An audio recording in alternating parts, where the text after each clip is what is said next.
sandwich. A sandwich? Are you good, Alex? Were you able to sign in? Bold of you to assume that they're gamers. Well, we're playing a game. Yeah, They but could maybe they're be just table. watching shit on Twitch. I wasn't talking to the What if- viewers. I was talking to you guys. Oh, well, Are we all gamers though? You're my I'm gamers. casual. I'm casual at best. Hmm. My casuals.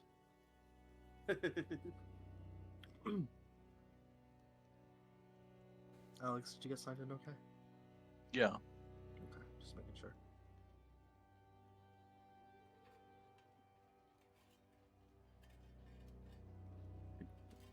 So in the last episode, you guys found a dead child. Not dead, sorry. A deactivated robot child. I was gonna say that's not what I remember.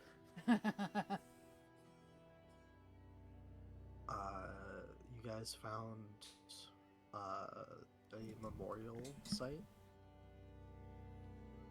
before you found the dead child. You found a memorial site. Rory offered to help out a pregnant lady, and then met a weirdo snooping around your house. He told you about a couple rumors, primarily the one about the death cult. Also that there's apparently a dragon somewhere in the city, so that's interesting. Echo and Gurn found a deactivated robot child whose parental figure has been arrested for unknown reasons.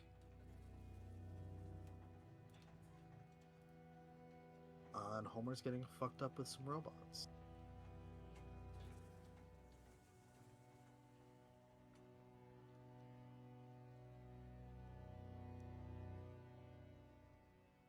Successfully talked himself into the VIP section of the Cog and Wheel.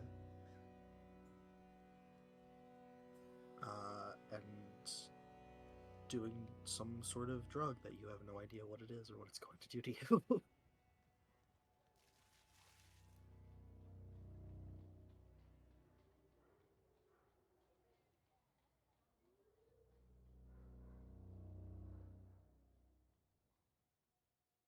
So I think we'll come back in on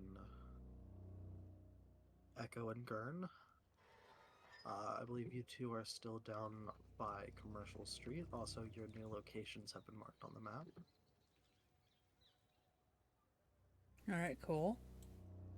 So you guys are down here by New Moon headquarters.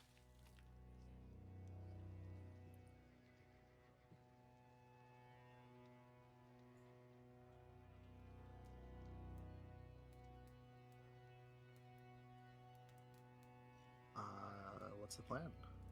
You have a dead child to deal with?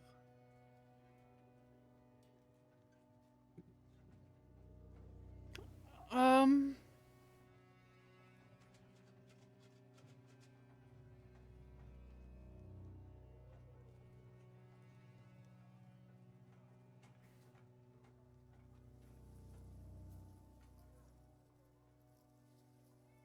Hmm. Kind of left off with you guys just sort of you've secured the kid. No one was really trying to take him from you, but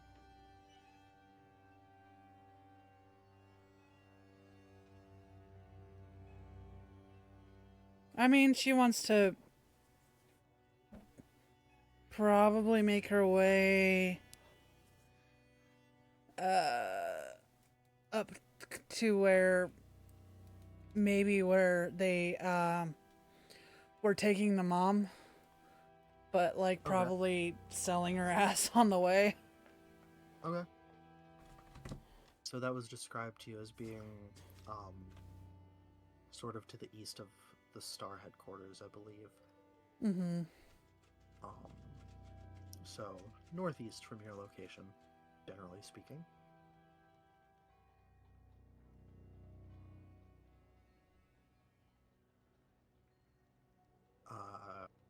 And you said you wanted to look for some work quote unquote, Yeah. as you go. Yeah. Okay.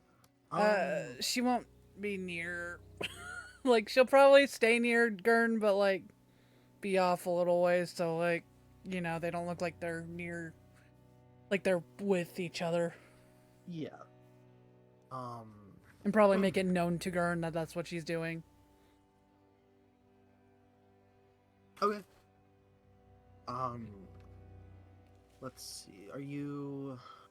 How are you going about trying to find prospective clients? I don't know how whoring works in the real world. Neither do I. But uh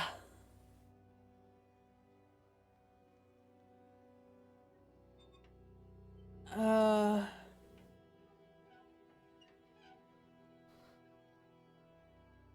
I don't know, man. There's mm-hmm. There's probably like a whole body language to it. I Maybe. suppose that is also something that you will have to contend with, in that from what I do know about the subject, right, is that there are sort of signs, sort of a language to it. Uh-huh. There's usually a sort of form of dress or body language or sort of code, Uh-huh. However, you don't know if that's necessarily the same here as it would be I mean, in London. she'll do her usual shit, I guess. Okay. And how, like, any signals, any body language, she will, all that shit. Are you approaching people, or are you trying to get people to approach you? She's trying to get people to approach her. Okay. Give me a D100 roll, and then just a straight up charisma check.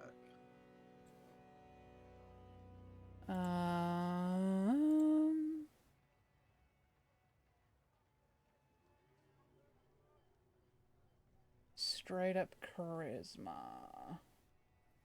You should be able to just click where it is. It's not, where it says, yeah.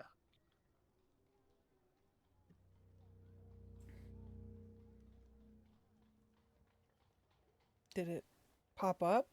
Yes, I got it. What is? Oh, it's 19. 19. Pretty good roll.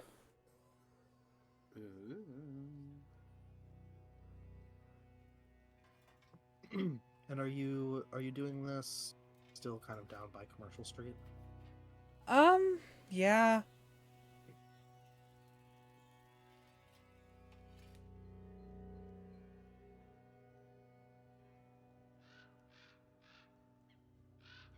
I would say you catch some glances, definitely. But after at least like a little while, no one's really approaching necessarily.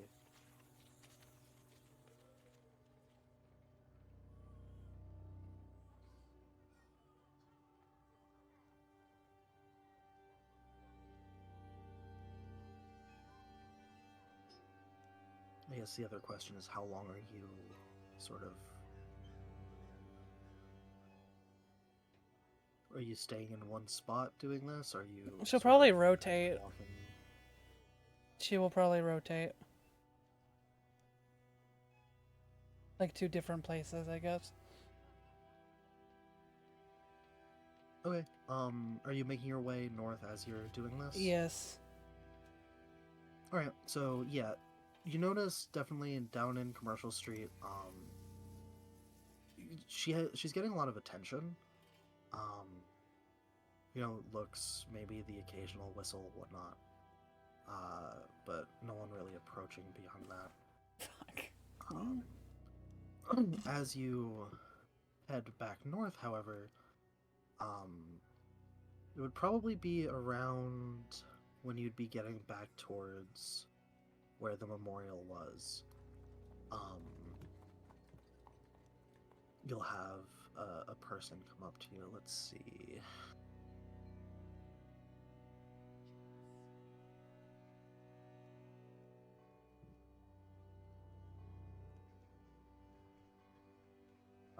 Actually, just a regular human dude. And I don't know how to fucking roleplay this, but yeah, he'll approach you and beat around the bush, but ultimately, yeah, he wants to fuck. All How right. much you asking?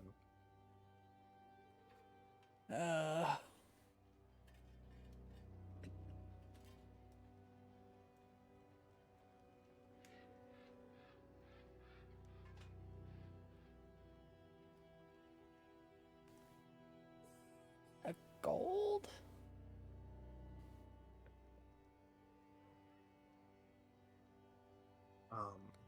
When she says gold, you'll see he raises his eyebrows, and you taking payments in gold only, or?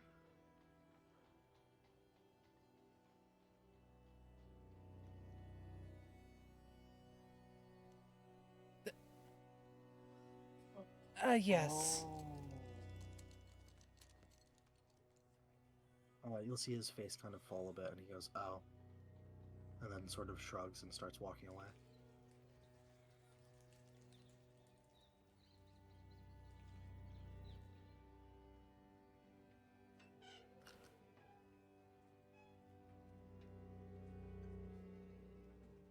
Well, I don't think she has any other way to receive payment. So like, she's not gonna stop him.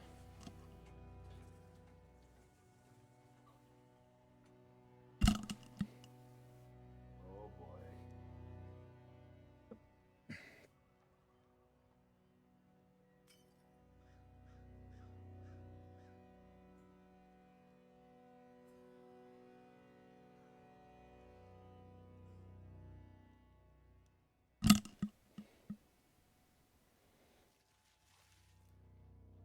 Let's see. Give me another D100. We're doing percentiles tonight. Oh great. All right.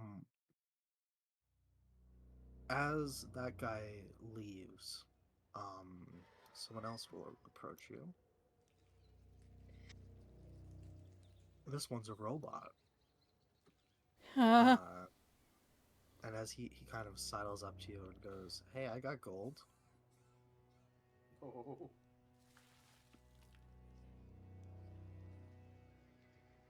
Do you really? He'll take a gold coin out from a pocket and do the sort of like flick and spin thing. Sure do. Forgive me.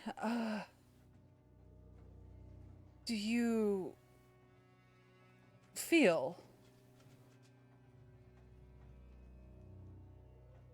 You'll see him kind of narrow his eyes a little bit. Of course I feel. The fuck does that supposed to mean? I mean, I mean no offense. I've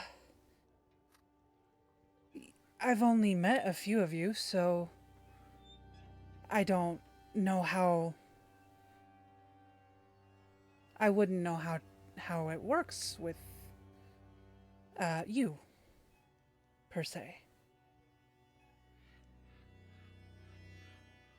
Well, you want to find out, or should I take this somewhere else?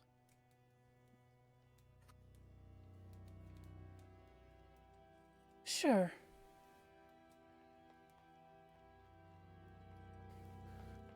All right. Are you just sort of looking for a back alleyway, or like? Yeah, probably. All right. We'll he'll follow you off. We'll do a fade to black. Let me see. You don't get interrupted. No one seems to see you guys. And yeah, you get a gold out of it, so you can go ahead and add that to your inventory.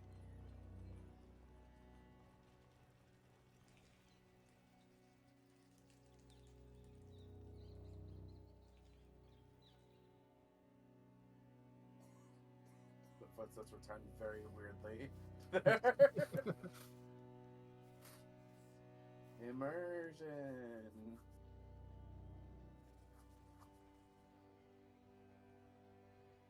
That was also weirdly timed. Yeah, the ambiance of this track is a little bit a little bit A little on the nose for what's going on, I guess.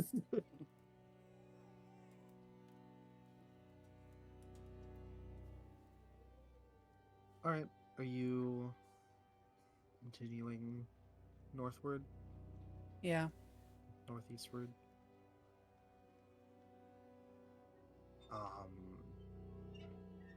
Are you sort of headed like kind of as straight northeast as you can, or are you taking a specific pathway? I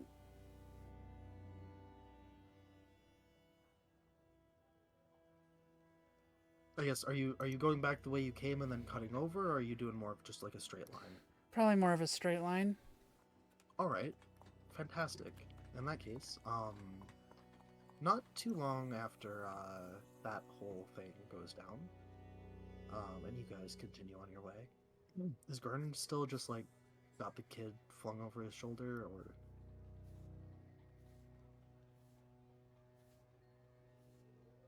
Gurn? What? You still got the robot kid just like thrown over your shoulder? Yeah. Alright. As you guys sort of turn and start heading down the street, sort of along, you'd probably get back to the park and then the memorial park and then sort of turn heading east. And as you do, you will pass a rather, from a distance, at first you think a building's on fire, just based on the light and the flickering of it. However, as you approach, you realize that it is in fact a club, a bar, and their sign is enchanted to look like it's made out of fire. The bar being called Club Pyre. And as you two walk by, I'll need both of you to give me a perception check.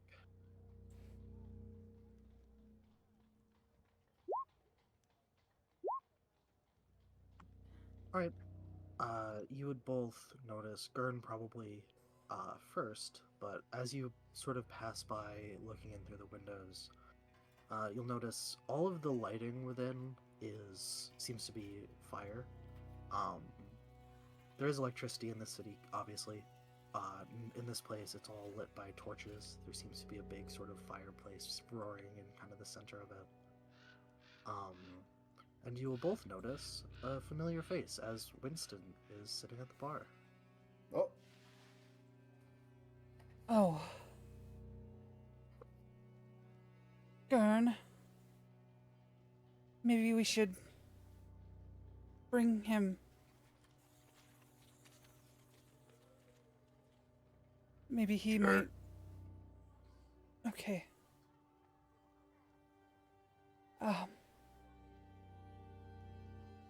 She'll probably go in and beeline straight for Winston. Alright, Gurn, as you enter, you notice there's a bouncer at the door who sort of, it looks like he almost goes to say something, kind of like hesitates for a second, then just sort of shrugs it off and lets you walk in. As you two approach,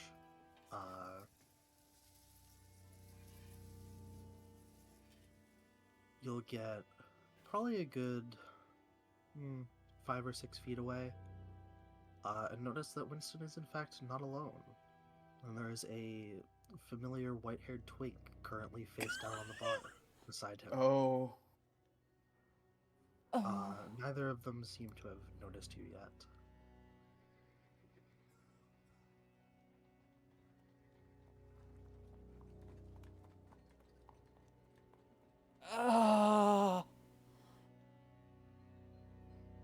Well, she will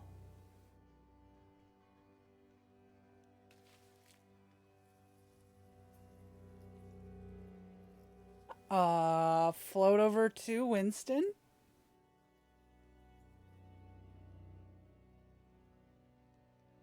Ugh, that's not great. Okay.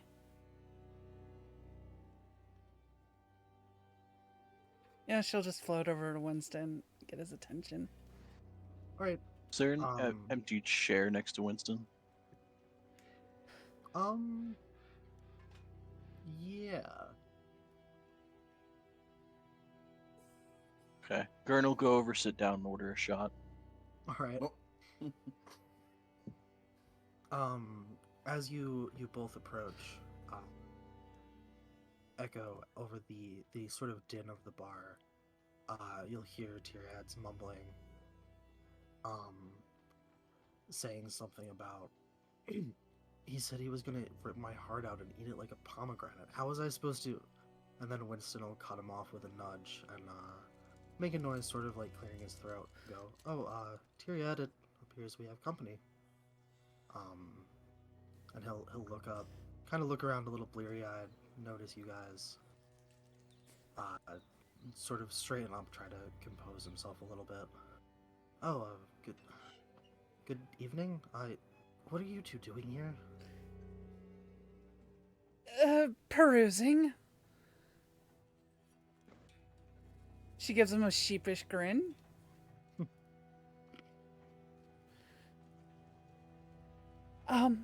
You know how to fix a dead robot. Exactly that. At that, you'll see him kind of perk up a bit, get a look of concern in his eyes. I assume you just kind of have the kid, like, with you still Yeah. in your lap or something. Yeah.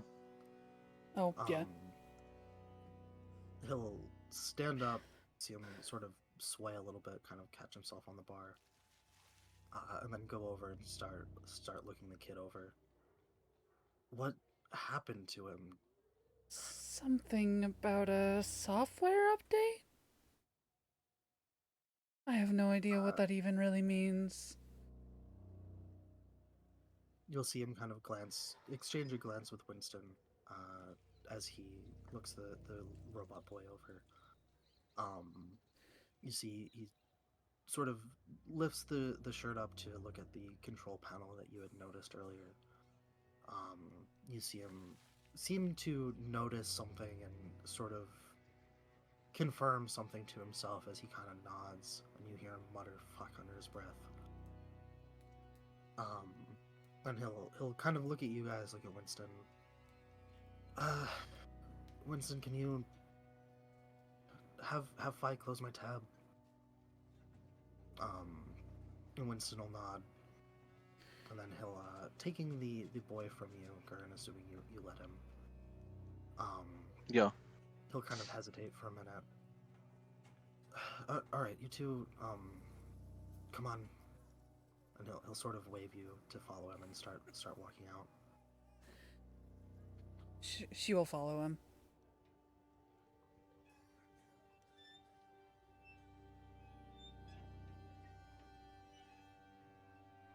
As you get outside, he'll kind of pause for a second. Where did you find him? She will tell him that. All right. As you explain, you see him kind of nodding, like it doesn't really seem like much of a surprise to him. And he'll go, well, we don't need to talk about the fact that you're over here when you shouldn't be. Well, but why not?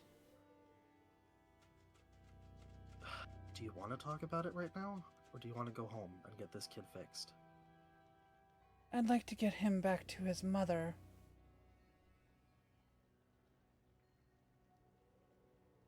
And fixed. What happened to her? She got arrested. He kind of nods. Alright, well, That's not the worst that could happen. I can find her. The important thing is getting this guy to Cyrus, because I can only do so much, but if anyone can fix him, Cyrus can, so... Thank you, Tyriad. He'll give you a very light smile and kind of nod.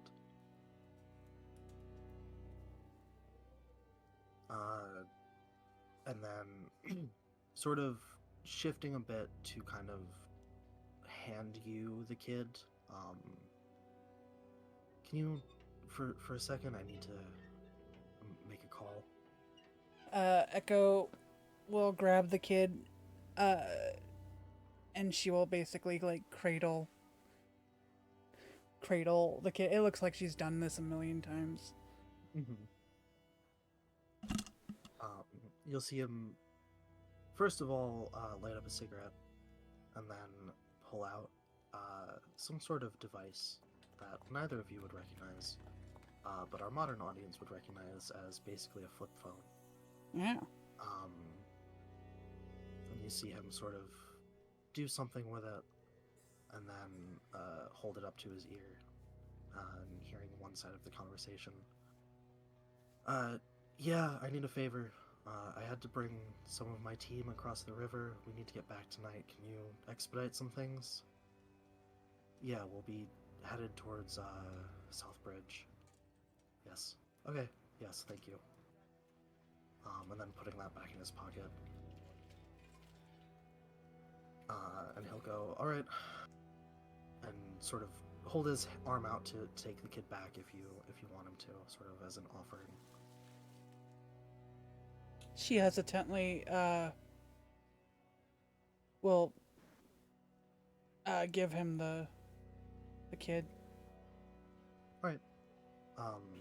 He'll start leading you westward. Echo, give me either a medicine or a history check.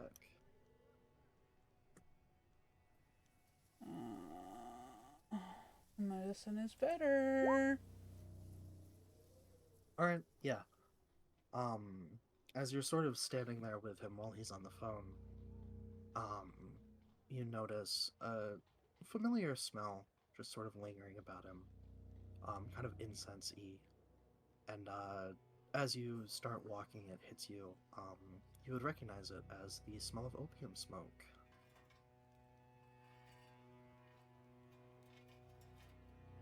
And as you head back westward, we'll cut to Homer.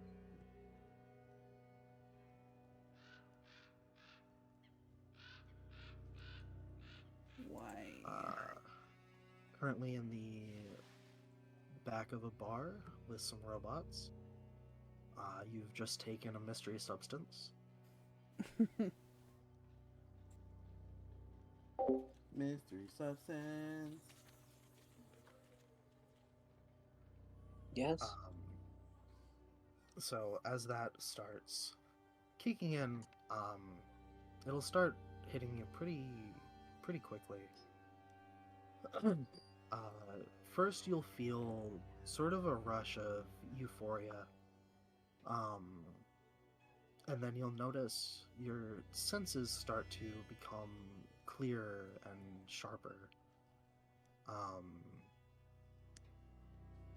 and everything gets this not quite, it's dreamy, but not dreamy as in hazy, but dreamy as in parts of reality seem almost too clear, and too crisp.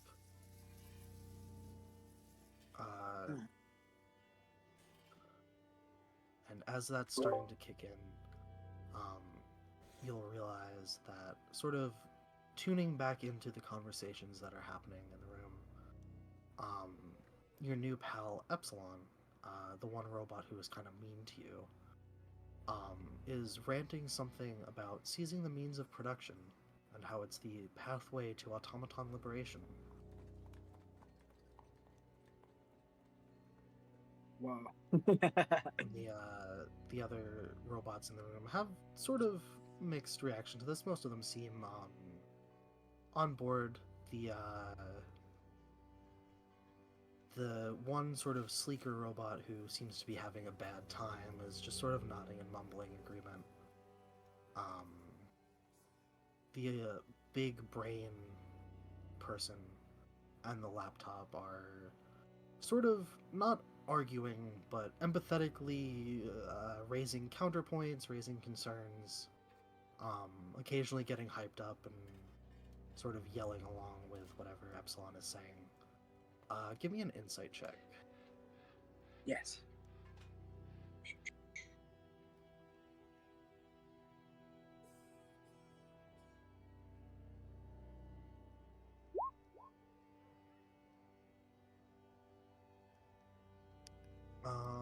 Actually, roll again because you should have advantage. Oh yeah. Until that Oh damn. All right. Ta-da! You'll notice through all of this, Indy is occasionally kind of mumbling some sort of agreement. But you notice he keeps sort of looking at you, looking almost nervous. Not really saying anything, but Okay, so you said this drug makes Homer feel clear. It's like altered reality, but to be more like clear and like notice more things, right? as it's starting to kick in, that is the experience, yes. Okay, and euphoric. Is there any like noticeable effects with like thought? Not. Actually. Give me another insight check on yourself this time. Also with advantage. You'll notice as it's kicking in, your thoughts are definitely starting to become clearer. The sort of haze that's lingered over you for however many years now is starting to sort of lose its grip a little bit. Ooh. Okay. Interesting. Oh, okay. Um, hmm. He'll kind of, as it's, and I'm just assuming he's just kind of been sitting here going, because that's what he would do. Mm-hmm. As he kind of comes to, he'll kind of like, blink rapidly and like nod a little bit, and like it almost probably looks like he like just woke up. I mean, he wasn't like his eyes weren't closed, but he's doing that kind of like shaking himself kind of movement. Mm-hmm. He is gonna be looking around with a little wild look on his face and his eye. Gonna look down at his old wrinkly man hands and kind of like flex his fingers. Do the same with his other one. He's gonna look back up and listen to the Epsilon. Epsilon. Mm-hmm. Epsilon. And he is going to follow what he's so he's still talking about basically like communist robot stuff. So as you sort of tune in and start paying attention, you'll realize specifically what they're talking about is overthrowing something called New Moon Robotics. Okay, interesting. With this drug removing this haze, I want to see if he can have empathy, like an empathy check. Does that make sense? Morality check? Five Is that check? a thing in the game? Like, I want to see if he's gonna be, because like like this drug is like shaking off this haze, which I think kind of includes like apathy and trauma and stuff. So I want to see if he can empathize with the robots, even though he fucking hates robots.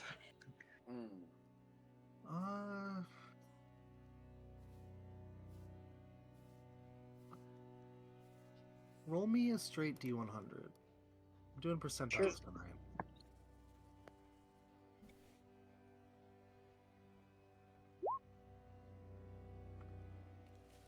Yeah, actually, as you sort of start processing exactly what they're talking about here, you start to get a little bit of a feel for the plight that the automatons in the city are going through.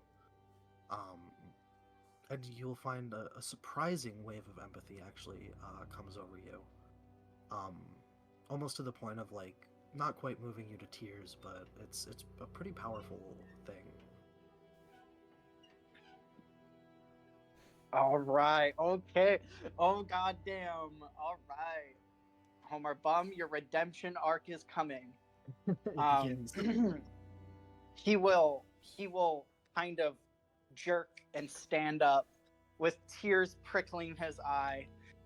Like, you know, the table probably makes a. Could you guys hear that? A little bit. And he'll stand up and he'll like have like with little tears in his old man's eyes and a heart to his chest. He will be like, fuck, what is, okay, wait, hold up. I need to look up. Loading screen. Um, I want to say a quote that you hear a lot at protest. Oh my god, yes, okay. And he will say, oh, what did you call this? Okay, I'm sorry. Okay, now you know what? Take your time. Yeah. And he will passionately say, the people of this world and the automatons, he'll like quickly correct himself. And then he'll correct himself again. So he says, all conscious beings have nothing to lose but their chains. Living beings of the worlds unite. And one single little tear will trip down his chain. It dripped down his face. The room will kind of fall silent as they all sort of turn to look at you. The sort of laptop guy, the laptop with the face, start laughing, not at you, but just kind of that laugh of like, you know, hyped up, sort of like, yeah, man. And give me a Constitution save. Epsilon will kind of look at you, sort of like looking down at you, not in a like looking down way, but like in a scrutinizing way. Sort of raise an eyebrow, put his hands on his hips, and he'll go, "Where do you find these guys, Indy?" And luckily, you'll be able to not fall over as the large brain in a robot body claps you on the back, quite powerfully because they're quite large.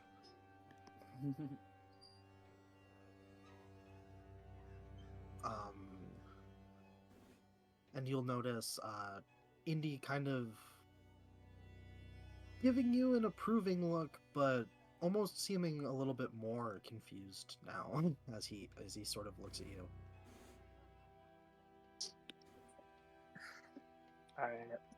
Homer Bomb is gonna start rambling fast. It's gonna be, I think it would be coherent enough, but it's kind of, he's gonna start talking pretty fast and excitedly. He's just gonna be like, listen, if you guys are starting to try to movement to like liberation, blah blah blah blah blah blah, he's gonna his spiel, if nobody interrupts him for a period, it's basically gonna be tactics that he learned or he observed or he participated in when he was younger for direct action, for movements, for like targeting. So he's just gonna start rambling about like leftist tactics to essentially, like seek liberation or to like target points of a system. He's like info dumping on meth.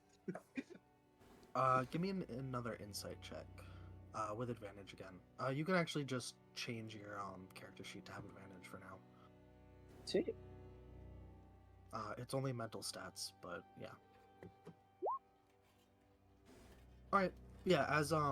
As you start off your sort of spiel, you'll see Epsilon, who is sort of the primary like leader of this conversation, kind of gives you a not doubtful but sort of skeptical look, and then the more you go into it, the more he sort of realizes you know what you're talking about, and sort of leans into the conversation occasionally, not interrupting but sort of making little quips and comments, agreeing or being like, "That's a damn good idea," and as you sort of start to slow down a bit, he'll kind of in a way keep you going, by sort of talking to you about what they've been doing, the organizations, talking about how this company, New Moon, has sort of a stranglehold on them, and that it's their only means of sort of any kind of healthcare sort of system, really. And if anything goes wrong, you have to either try to find someone who knows how to do it, or mostly you have to shell out a shit ton of money to these guys. How robots are dying because they can't afford to upkeep, and New Moon will just shut them down. How people are paying New Moon to build robots, and then these living beings that they've brought into existence are just kind of being treated as objects. And something else that you'll find out as he kind of matches your sort of info dumping back at you, that while in the Solar Court, automatons are considered property, quite literally, not considered people. A lot of them are actually treated worse outside of the Solar Court because there's no laws really saying anything about them. So there's really nothing preventing people from hurting them, from fucking with them, sort of software-wise. Basically, the vibe in Detroit Become Human, where they're sort of, while they're not technically considered property, they're being treated that way, and in a sense almost worse, because they don't have laws protecting them as property either, so they can just sort of be freely destroyed, and there's no real repercussions for doing that to them.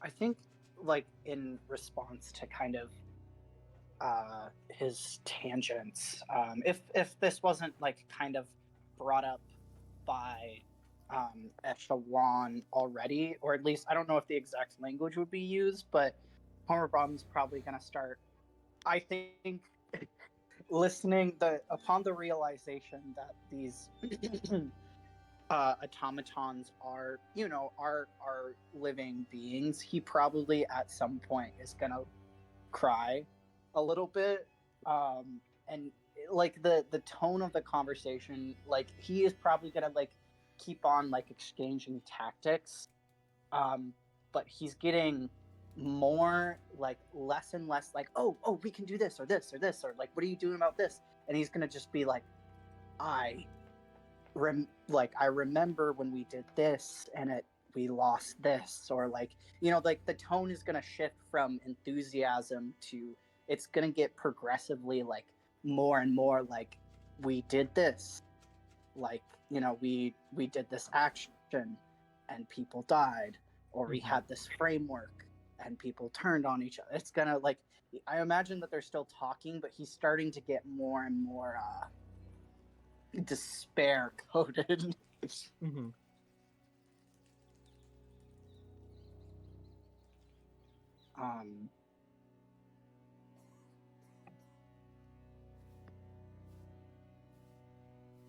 Yeah. Also, like, what's Nope, go ahead.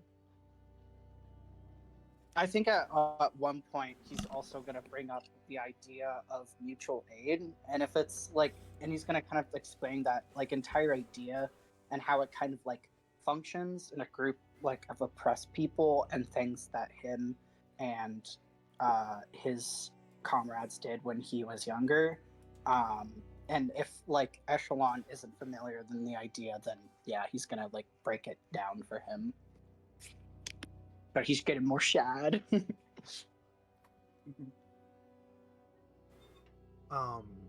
You can tell as the sort of tone shifts to a more serious one.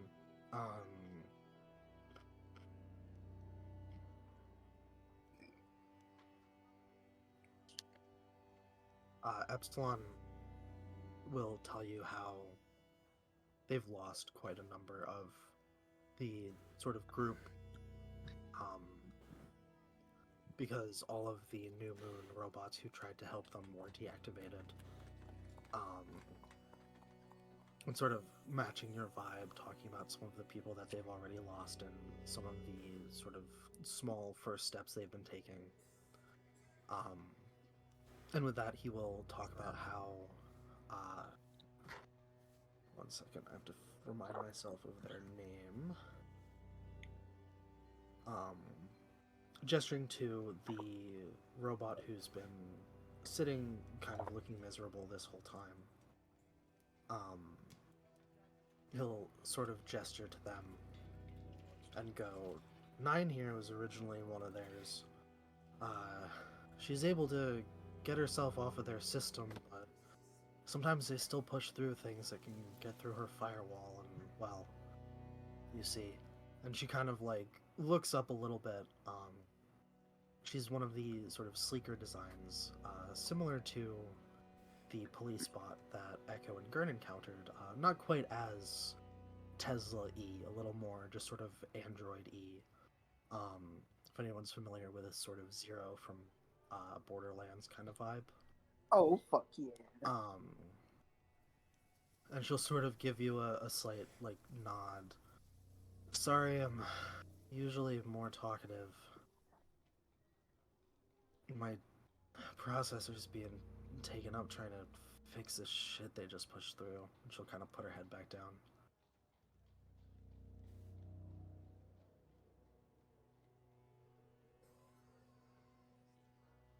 You know,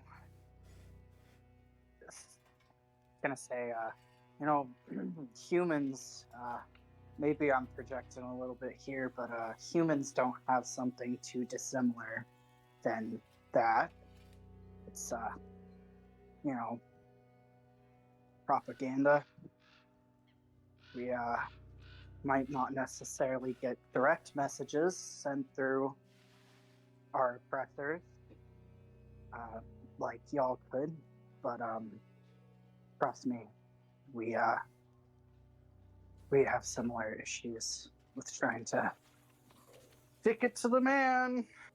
Kind of throws his hands up in the air exasperatedly and puts them back down. And okay, how is he? Just a little check-in. How is the drugs? Is there any new sensations or emotions or kind of experiences? You are noticing the longer this, as it sort of kicks in more, you're finding it, despite the rather depressing topic of conversation, you're finding it hard to really feel all that upset. I mean, you certainly are sad thinking about, your past and remembering some of the things that you probably haven't really thought about in a while. But the edge of the negative emotions, at least, are very much dulled. You're finding it much easier to lean into that sort of hope and euphoria of the more hopeful aspect of this conversation, and just kind of the general vibe of you guys hanging out, sort of getting to know these people. Oh shit, this is like Molly, isn't it? Kinda. Alright. Okay, sick. Okay, this will work. One other thing, as it's kicking in more, and especially as you're sort of delving into your memory, thinking about the activism that you've done in the past and the experiences that you've been through, you're finding more and more that you're able to access memories that were not really available to you before this, as things start kind of popping up in the back of your head. Ooh. All right. Yes. Yes. Okay. Sweet. Kind of. At some point, um, this crusty little gooner man is going to Oh, Gooner. start full on sobbing. Not in like a hoo hoo hoo way, but in a ho ho ho way. He's going to start crying. And he is going to is him and Echelon kind of sitting close to each other at this point? You're kind of sitting across the table from each other. Where's his hands? The little epsilons. Yeah. He's probably I kind of imagine him as sort of like either standing or sitting, but like leaning forward with his hands on the table, kind of like intently talking to you about this. How is the table big enough or small enough to like comfortably reach across, or do you have to? Yeah, it's like a coffee table kind of size, not too big. All right. Okay. So Homer can start crying. It's not going to be like a super depressive sob. Like maybe looking in, people might be like, "Whoa," but he doesn't. His face isn't scrunched up. He has like a soft smile on his face. He's gonna lean forward slowly, but kind of, go looking. No, you know what? No, he's probably not gonna do it super, super subtly. He's just probably gonna lean forward and like put his hand on top of Echelon's, and with a face of utmost sincerity, he is gonna say, listen to me, Echelon. You and your comrades can't give up. Don't let them stop you. You can't let them stop you. I don't care what your comrades think. I don't care what their positions are. I don't care who sleeps with whose partner. I don't care what they offer you. But whatever you do, and he'll cry a little harder, you can't give up. You have to win. Y'all have to be together. You have nothing to lose but your chains. You can't. And he'll kind of start, like the words are getting muddled as he cries harder. You can't lose. I can't see another kind of people lose to them. As you first sort of make contact with him, you'll see him sort of look a little uncertain, kind of look down at where your hands are touching, and then as you start saying this, he'll look back at you and kind of nodding along with a very serious expression on his face.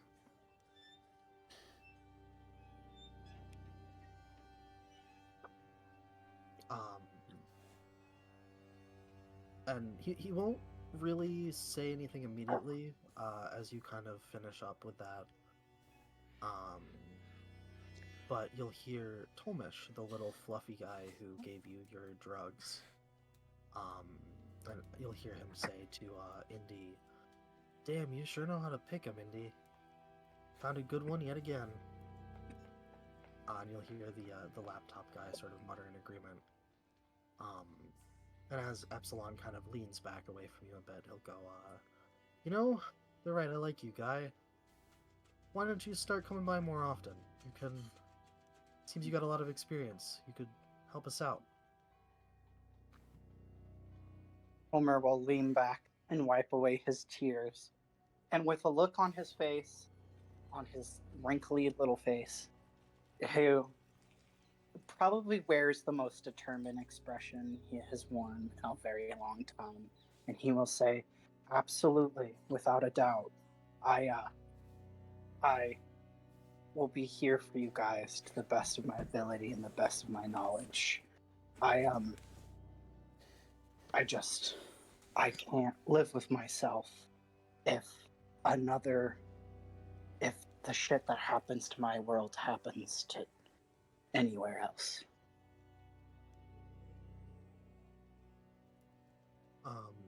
You'll see him kind of exchange a bit of a glance with the laptop, and he'll go, "What happened where you're from?"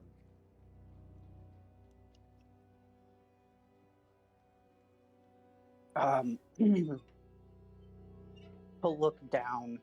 Can I give you a especially since this sounds like it is quite a therapeutic drug, but I think at this point, with the clarity and all the memories come back, can he have a PTSD flashback and roll to see how well he copes with it? Give me a wisdom save. Sure. With advantage. Yeah, okay, cool. Even with advantage, yeah, it's a bit strange because the drug is definitely numbing the negative sensations and whatnot. But as a lot of your memories, some that probably would have been better off having stayed forgotten, start to come back, and you start to be able to sort of access them again. You do find yourself struggling to stay present, kind of slipping into some of the sort of fear and the intense situations that you've seen as the scenes sort of replay themselves in your mind.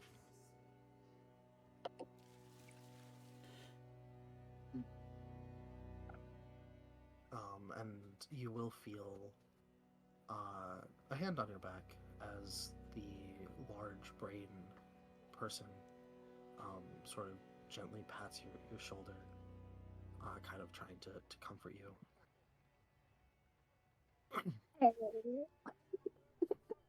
This is so okay, like out of character, but this is so fucking sweet.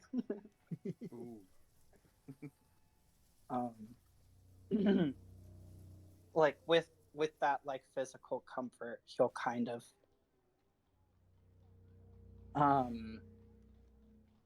kind of almost like he's not being super specific in what he's necessarily seeing, but he's just kind of like like saying like a couple word answers like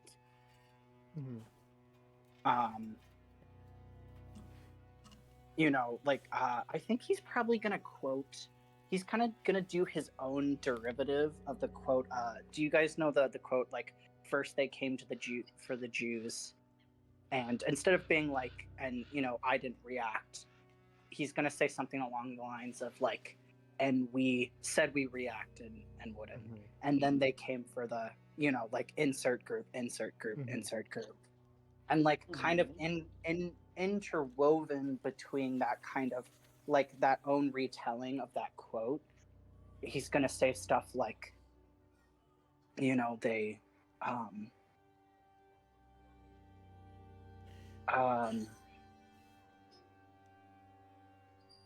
we gonna also like interwoven between that, he's gonna say stuff like, and people didn't practice security, they let things slip, they didn't hold to their values, and they took each other out before the state could take them out. Like he's kind of like just like he's oscillating between like describing this quote and describing certain like elements of what he thought went wrong.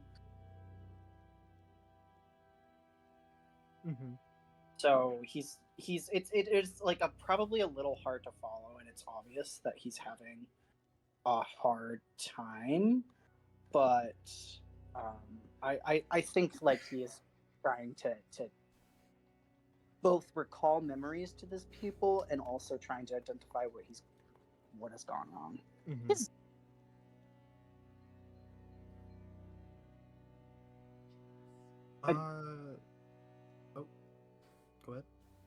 And kind of at the end, like as you know, he's starts to collect himself. He's gonna take a deep breath and reach into his pocket. He's gonna take out his mouse No. and gently stroking his mouse. He's gonna take a deep, shaky breath and let it out. And he's gonna kind of end with, ultimately, what happened was that we weren't able to band together. And when the third world came, and then the fourth world, there was nothing, nobody, and then there's nobody left to fight for.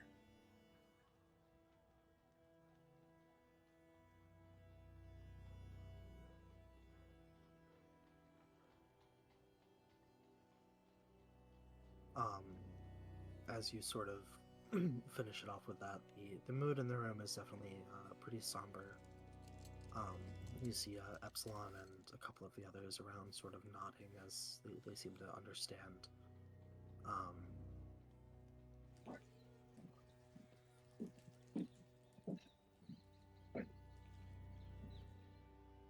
And Epsilon will kind of, gathering himself, he'll stand up,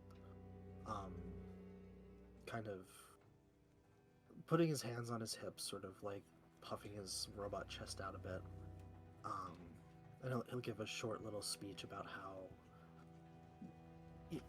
automaton kind won't go down like that, and how automatons always have each other's backs, and just sort of a speech kind of picking up the rest of the group's sort of morale.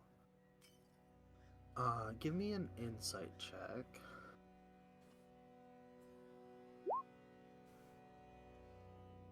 You'll notice as he's talking, the sort of attention of the room, for the most part, is shifting back onto him. And the conversation turns again back towards the sort of more immediate next step as far as dealing with New Moon. However, as all of this is going on, Indy is just, at this point, kind of flat out staring at you.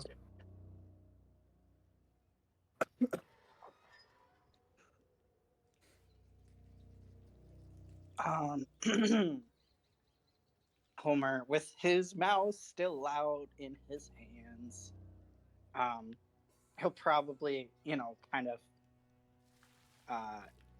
let the mouse hop off his hands and maybe like rummage around the table, but keep an eye on it. I'm assuming he still feels like pretty euphoric, pretty damn good. Like, I really imagine he would feel so much lighter. You know what I mean? Like, yeah, especially after this sort of emotional release of having that kind of conversation. You're feeling on cloud 9 right now. Yeah.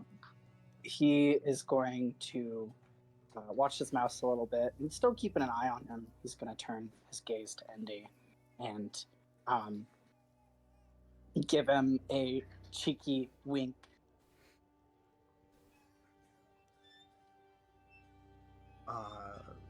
He'll look, I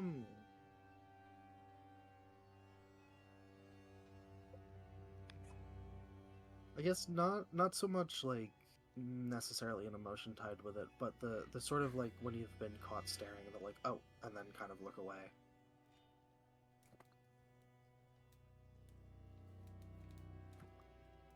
And with that we will cut to Soul. Rory, we left off with you heading to the North Bridge from your house. Mm-hmm. Oh I no. think he's in his disguise too. Yes. Well, so the persona. he is not taking any of the teleporters for fear that because the person he is right now is not registered, they won't work. Alright. So he's running. Give me a survival check. Oh, come on. Let's see. Please roll good. Good enough. Good enough. You're just kind of generally heading north. However, that is going to take you quite a while. It's One okay. Yes. second. He's just trying to time it so he gets there before daybreak. I think when they left, it was like after midnight. So Mm-hmm. that's time. Let's see. I don't know how many miles that is, but that's time.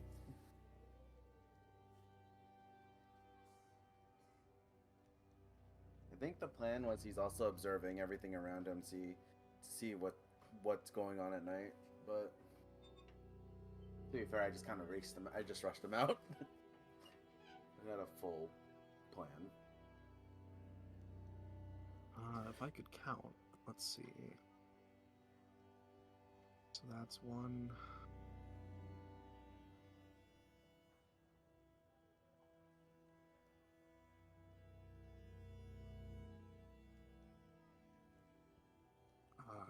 It is going to take you about 3 hours. That is fine. Because then it'd be what, 3, 4 in the morning, roughly around that time. Yes. Daybreak is around 5, 6 in that time frame usually.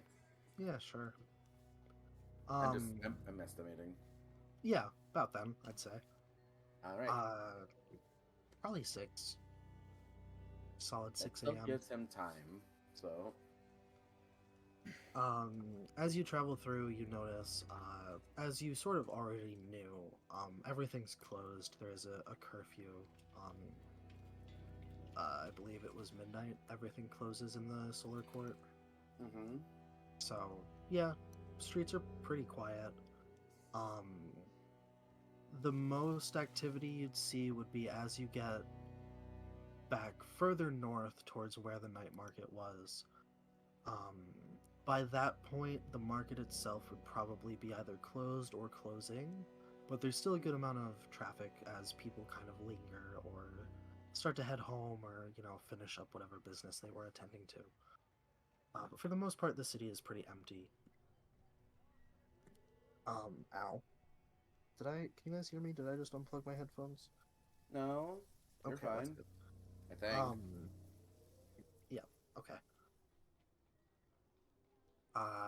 As you get to I guess where you would recognize the 102 teleportation point, where I believe you guys teleported there to get to the night market. Yes. So as you head through that stretch, you'll notice that the stretch in between that teleporter and the bridge leading onto Green Island, very sort of more traditional kind of witchy themed. There are some herb shops, a couple magic shops. Roll me a perception check. Well, I was gonna ask if I could roll a perception check too. Awesome. Ugh. Well, as you're going, you will notice, closed up, but you'll notice a familiar sign. Sparkle Dogs, the same place that you got the birds from. They have a booth in the night market. You found their actual storefront.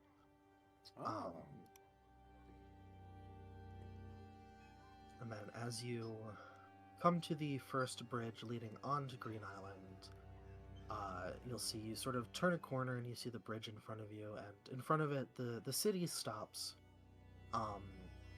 and over the sort of smaller section of the little side river there, you'll see there's an absolutely massive building on the island, sort of palace-sized, but largely made of glass. Other than that, there's a couple smaller outbuildings, a couple houses and whatnot.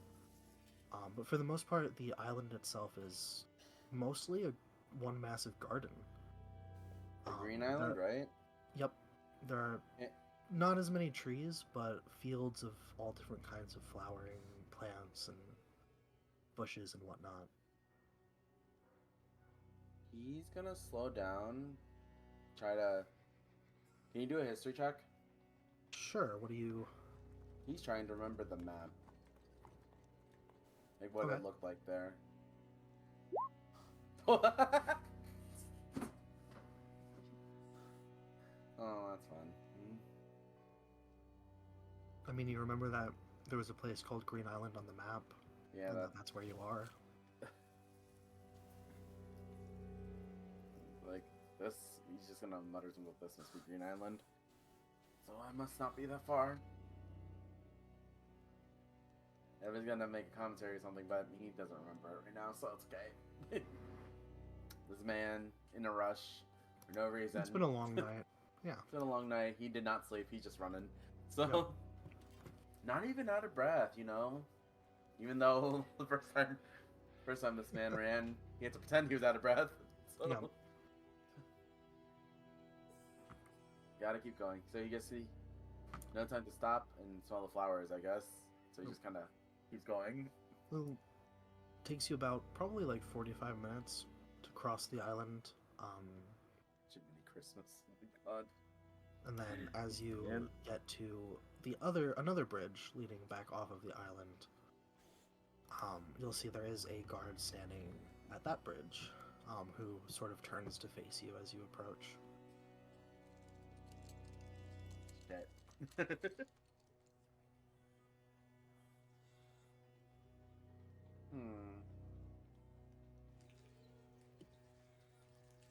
Can he make? Give me an insight check, and Yeah. what were you gonna ask? Yeah, I was just ask that. Damn it! What are these rolls? I mean, it doesn't, other than turning to sort of face and acknowledge you as you approach, it doesn't really seem to. He's just kind of standing there.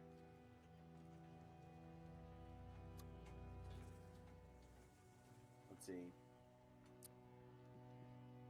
He's just gonna slow down and attempt to cross the bridge nonchalantly. All right. Is that a? Would that be a performance or a stealth check? Well, regardless, as you approach, he will sort of step to block you off and hold up a hand. Name and purpose for travel?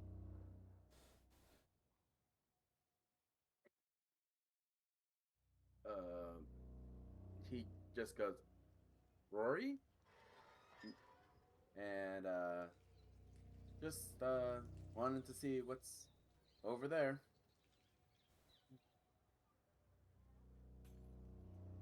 And how long are you planning on being out of the city for?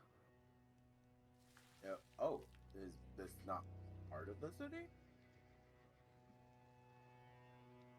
Not the city proper, no.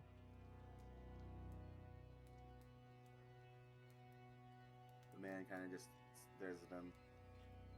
Is it separate from? So, forgive me. It has been less than a week since I've been here. Was not aware we're not allowed this way. As you say that, you'll see he kind of gets a bit of a softer look about him. Right, of course.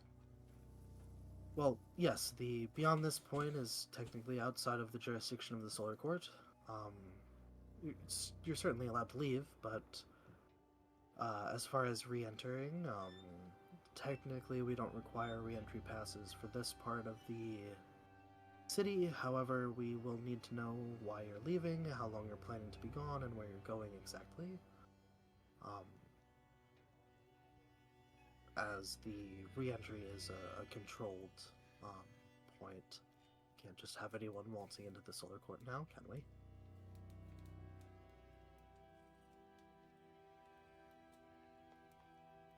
He's just gonna go, but the man kind of just like, oh, but I live in the Solar Court.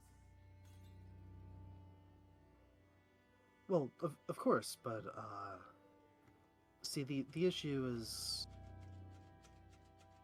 keeping track of who comes and goes helps prevent some of the unwanted types from getting in. I mean, you know, there's shapeshifters over there and whatnot. We can't risk it, so you can leave past this point without a re-entry permit, of course. However, if you're planning on entering the eastern side of the city, you will need a re-entry permit to come back in, just to make sure that you are in fact who you say you are. I'm sure you understand. So the man just kind of crosses his arms, sighs, and goes, "Well, I'm just gonna go find my friend then. He said he's gonna meet me here, and I'll just go get him, and and I'll go back with him instead, like back home." And the man turns away, kind of not muttering to himself, but kind of like scoffing at what just happened. Can I make a perception check somewhere? Sure. What are you looking for? He's looking for some place that's tall enough and covert enough so he could change back into his Rory disguise.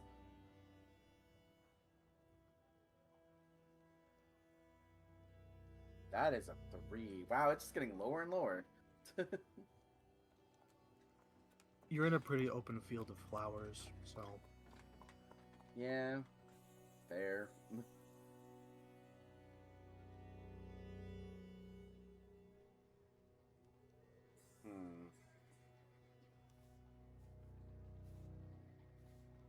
Well, he's gonna go cross back into the city area and look for an alleyway then there. okay.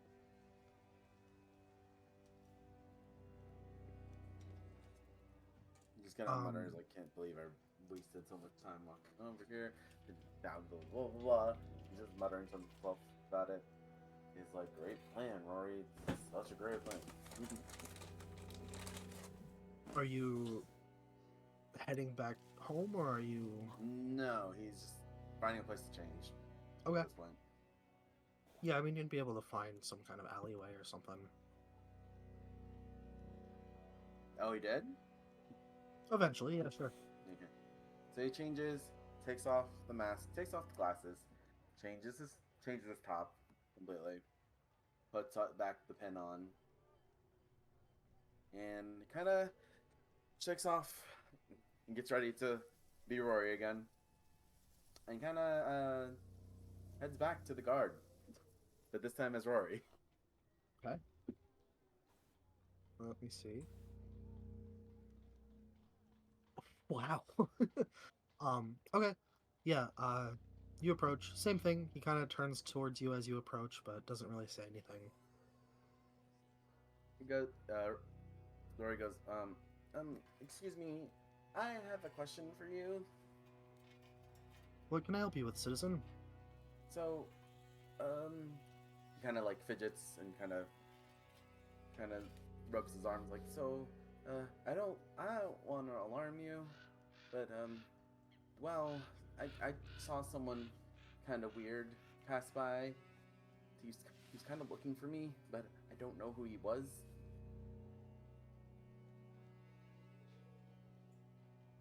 You'll see Have you he seen looks him? kind of concerned.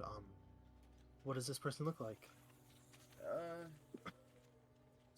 He has a mask on, glasses, white hair in a bun.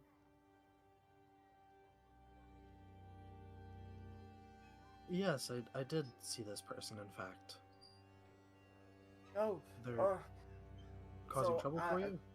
Well, not trouble for me. He's been kind of creeping me out. He's been following me. Like I haven't felt safe to go home. Like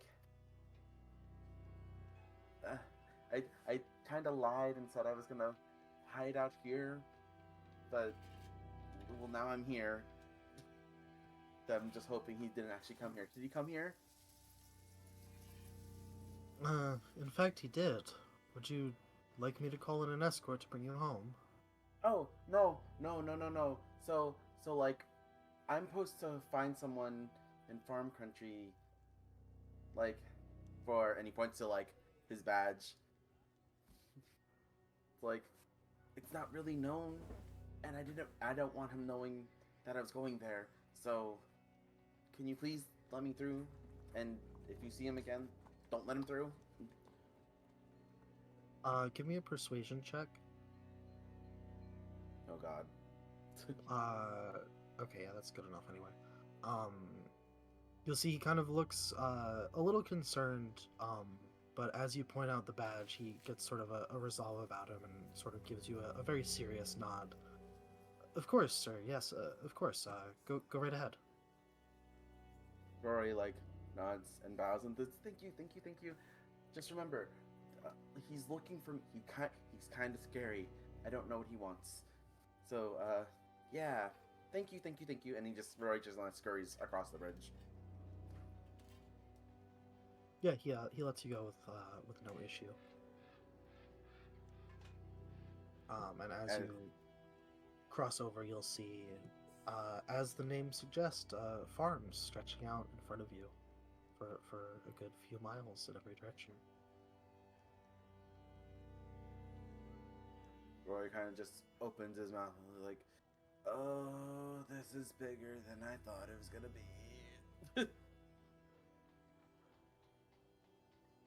So, and he's trying. Do I have to do like a perception or history check to remember where the northern bridge is? Give me a history check first. See if you can recall. Yeah, I mean, you know it'd be to the to the east All right. So of they'll your start. current location. They'll start walking there, but like keeping an eye on everything, seeing if there's anything interesting or any landmarks to keep an eye out. So would that be perception then? Yeah, give me a perception check. Ugh. Damn it, Rory. It's Why are you farmland. not? There's Yeah. farms.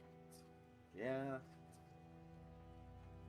Yeah, the not sleeping's getting to him. He's not being observant right now. Yeah, no. It's dark. Listen. There's a lot going on, okay? He has a lot Yeah. worrying about. Yeah, he's just gonna go towards the North Bridge. Is there any trees or benches nearby? No trees. Other than maybe some like pretty small ones. Any tables or benches or barrels or hay barrels or something? Yeah, I mean you'd definitely find like some hay bales, maybe a couple fence posts, maybe some big rocks. Can he see the bridge from where? If he stops, can he see the bridge from where he stops? Um you said Or still he you gotta? was sort of walking down that Yeah, sort of he's walking. He's path not for a running. while. He's walking. Yeah, it's pretty flat, so yeah, it wouldn't take you too long until in the distance you can see the river, and the road you're on leading to a bridge that crosses it. Okay, so we're just gonna like slow down and like lean against. I want to say either a fence or a hay bale or something nearby, because keep in mind he just ran for 3 hours up there, so he just wants to kind of relax and take a bit to compose himself. Yeah. As Rory takes a bit of a breather, we'll cut back to Echo and Gurn, and Tyriad now, along with you. And as he is leading you all back westward, he will ask, "So where are the other two?" Well, Rory's supposed to be home. And Helmer's somewhere? Oh, He gives you a bit of a concerned look, but just kind of nods, and goes quiet for a minute or two.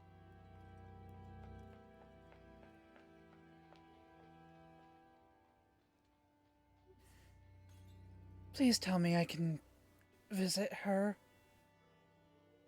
after we hopefully fix her son. Of course. I was going to be getting you your re-entry permits either Monday or Tuesday.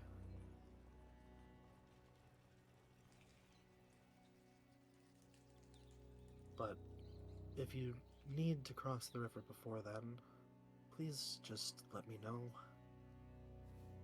It's much easier to get you back across if I can confirm with them that you're leaving in the first place?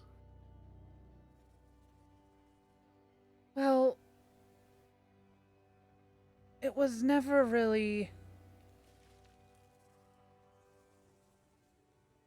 told to us why we can't come over here. All I want to do is help people, Tyriad. She probably still has her apples.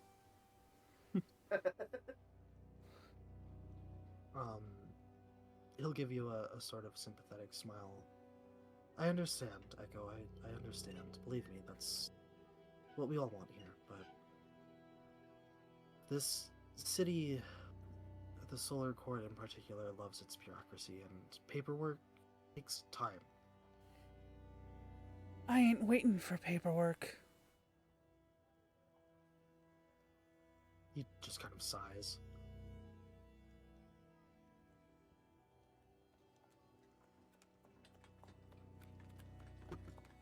Paperwork doesn't help. Action does.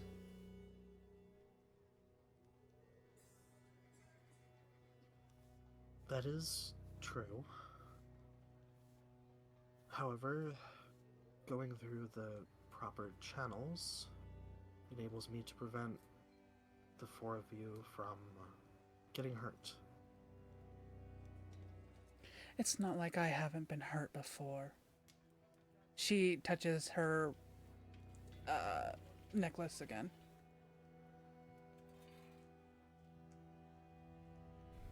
Well, you lot are my responsibility now, and I'm going to be doing everything in my power to make sure that you don't get hurt again.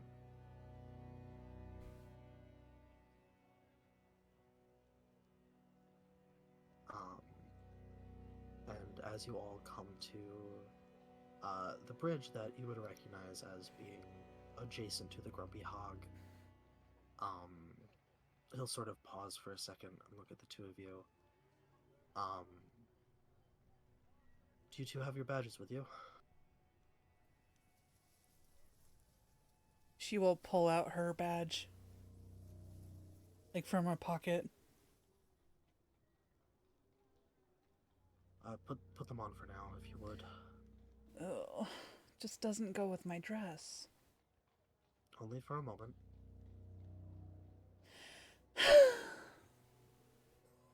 She'll put it on. Gurn, do you have yours?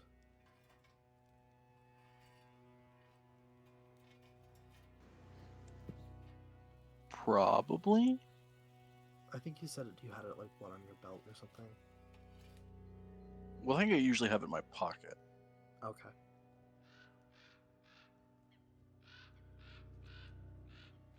Do you put yours on? Yeah, I mean he'll attach. Yeah, he'll attach it to his belt. Okay, as long as it's visible. Once both of you have them sort of set visibly, he'll wave you on to continue following him and step onto the bridge and approach the guard who's standing there.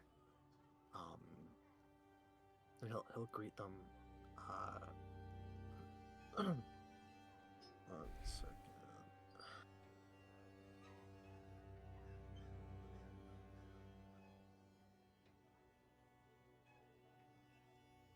And as he approaches, you'll see the guard actually salutes him, and he'll sort of wave him off and go. I take it General Seacliff told you we were coming? And the guard will go, yes, sir. Is this the party that's crossing? And Tyriad will sort of confirm. And you'll see him make a note, the guard make a note of something on a piece of paper. And then you'll see sort of takes a wand out of his robes, sort of, not robes, uniform. And you see him sort of gesture with it to his side, and a faint shimmer in the air. And Tyriad thanks him, says goodnight, and then waves for you two to continue following him as he crosses the bridge.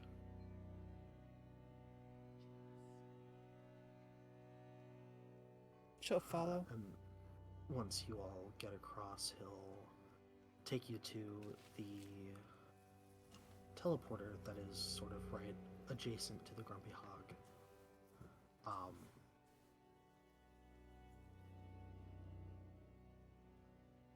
And as you sort of go up to that, do you two want to come with me to see Cyrus, or do you want to get home? Well, I would like to, but whatever Gurn wants. Colonel just shrug.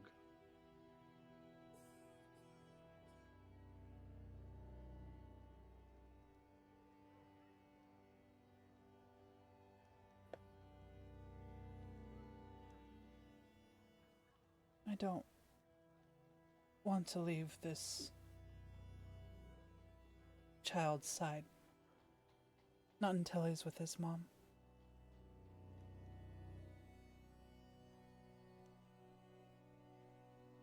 You'll see Tyriad kind of hesitate for a second and then nod.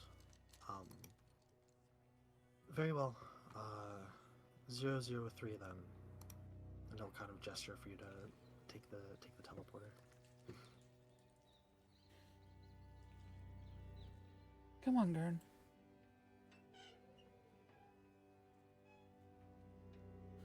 And she'll put in 003 once they both stepped in. Okay. You two will teleport to the familiar teleportation box in the old ward that you have been to once before, I believe.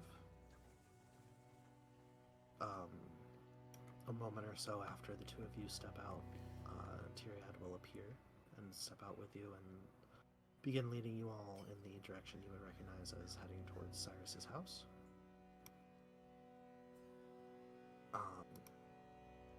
Walking probably for 15-20 minutes-ish.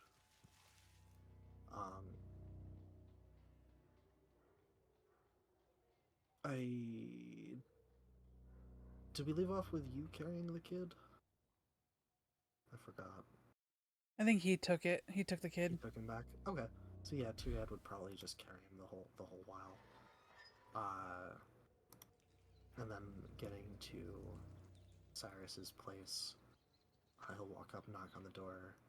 A moment later, you'll see Cyrus open it, wave you all in without really saying much, and he'll lead you back through the sort of entryway that you've been in, back kind of in the direction where he took you for dealing with the mimic, except instead of turning into Winston's office, he'll take you through a different door, which is remarkably similar to Winston's office, except it's all tech stuff.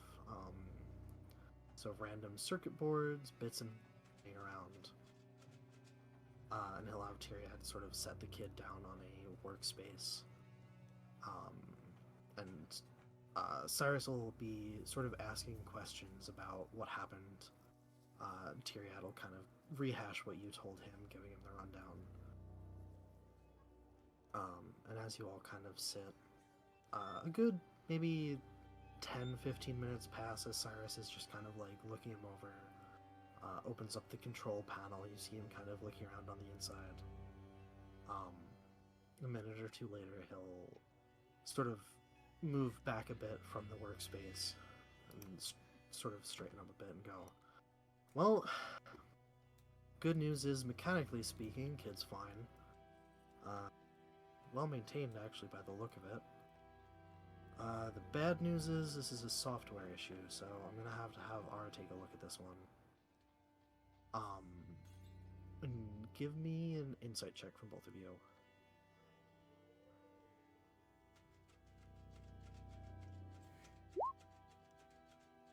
Woo! All right. Woo! So you'll both notice as he says that, he glances at Tyriad, who gives him a bit of a almost nervous look, but nods. And Tyriad will go, right, of course, In the meantime, I suppose I can work on finding the boy's mother. Shouldn't be too hard given we know the time and location of the arrest. You said it was an automaton? He says to you, Echo. Yes. Yes. Yes.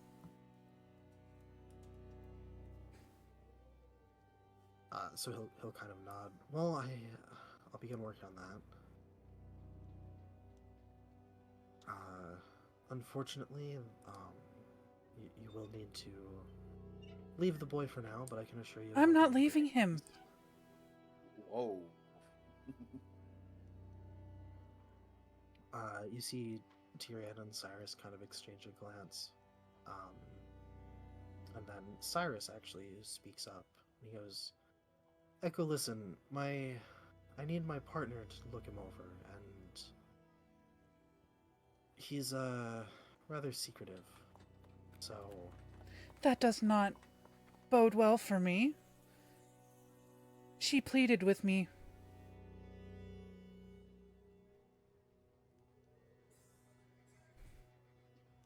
Listen, R doesn't even allow me in his lab, and as he says that, Tyrion will kind of cut in and go, Echo, why don't you help me with finding the boy's mother?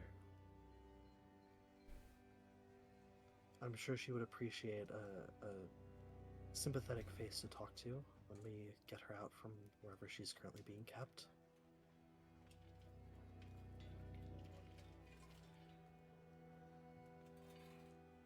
Her jaw, like, she's clenching her teeth. It's very obvious. And her jaw kind of sets. I swear if that boy comes to any harm. He'll be in good hands. And Cyrus will sort of speaking at the same time. Listen, there's no one in the city who does it like R does. If anyone can fix him, it's him.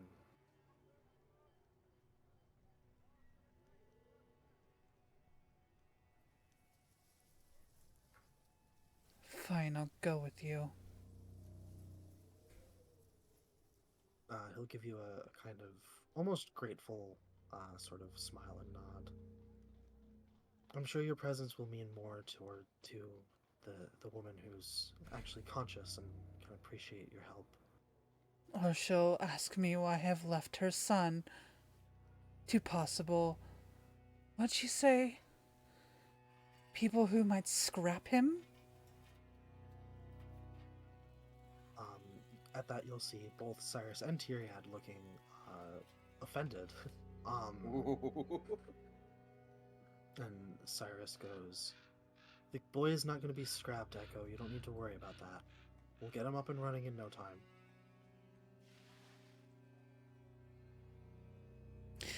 My apologies, I just don't know you very well. I understand.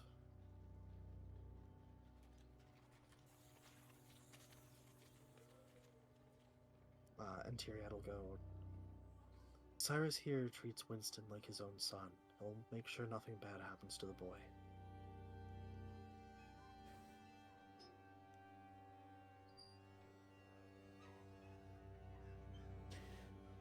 Very well.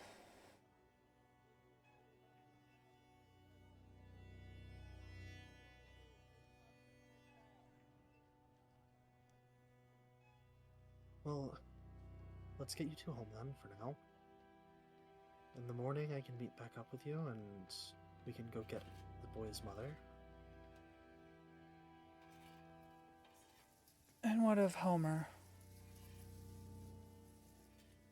I'll make sure he gets home safe. Okay.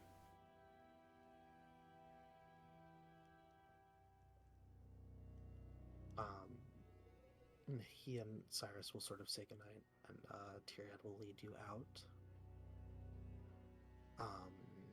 And once you're all sort of back out on the street, he'll turn to you, lighting up another cigarette, and he'll go, Echo, listen, I'm on the same team as you guys. I want to help, but you guys need to be honest with me. please, no more sneaking around.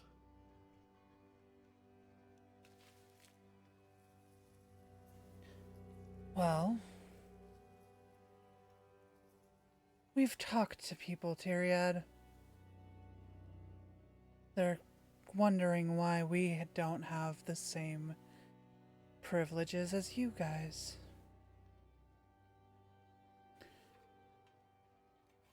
Why can't we go over there? Well, the blunt reason is because the court is still processing your paperwork. Right.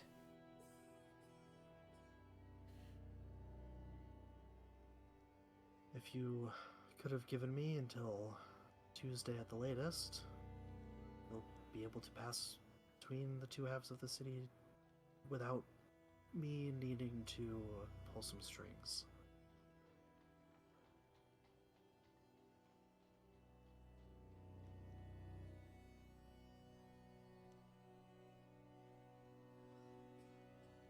The Solar Court takes its security very seriously. And I take my freedom very seriously. I understand. But if you had told me that you wanted to leave, then I could have arranged for you to cross over without me needing to accompany you.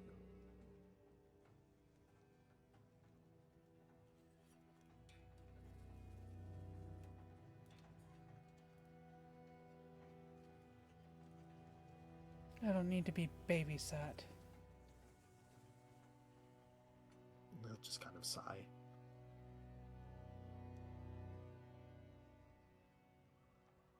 She'll kind of like give a little scoff and just.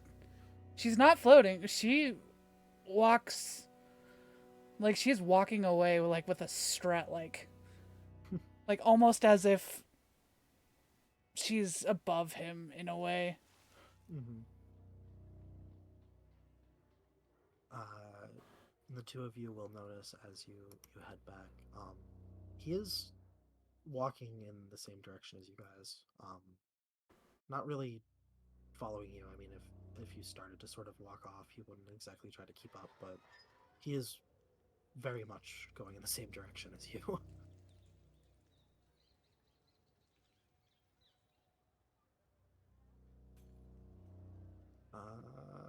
You guys, I take it, just sort of walking home from here? You could teleport, but it wouldn't really save you that much time.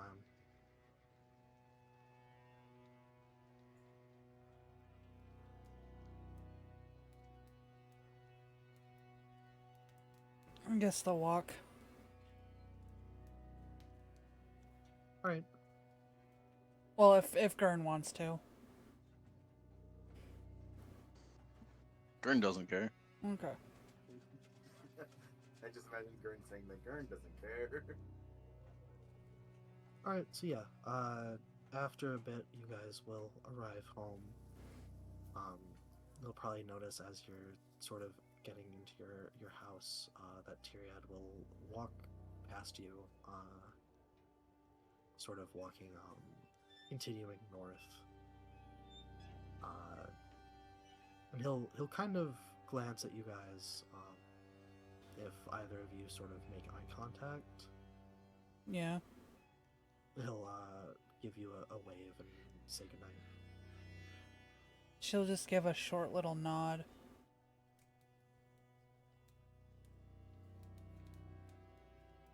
And you two are home to an empty house. And with that, we'll cut back to Homer. I imagine by this point, kind of finishing up, it's getting late around this time, probably 2 or 3 in the morning. Still kind of riding that high. Do you ask at any point about what you were actually given? Nope. Okay. So yeah, as the night kind of winds down, one by one, the other automatons with you will start sort of saying goodnight and heading off. So I don't know at what point you you want to leave or if you're just hanging out or what. I think maybe like around this point, that's like 2 or 3 in the morning. I'm gonna has Indy kind of been like just once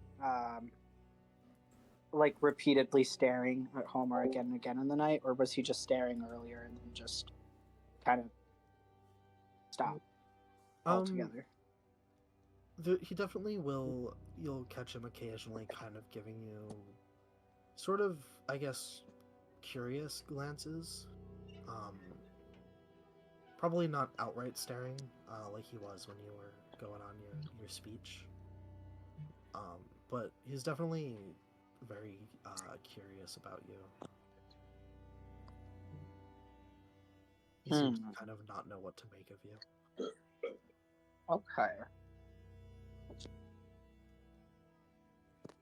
Sorry, 1 sec. I'm just trying to plug my phone in and it's being a bitch. Uh-huh.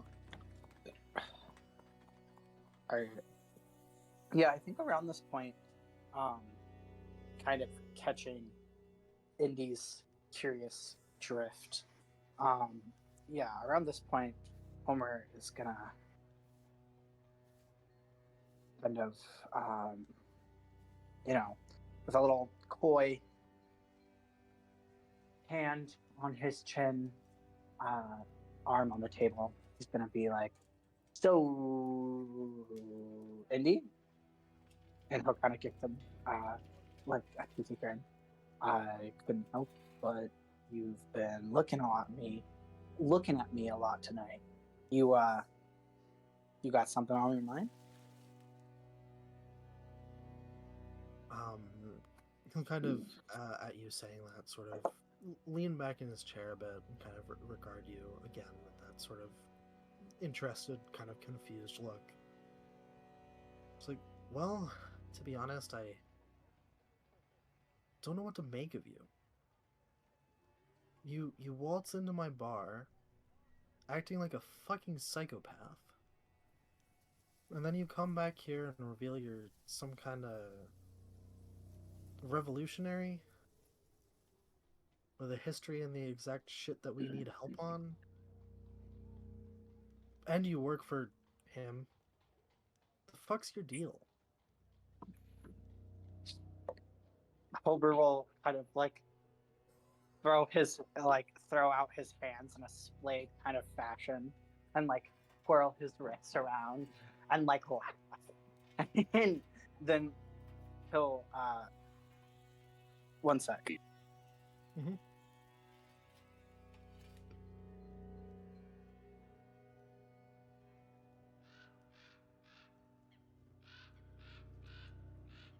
Sorry, somebody from the house was just saying hi, guys. I'm sorry. 1 second. You good?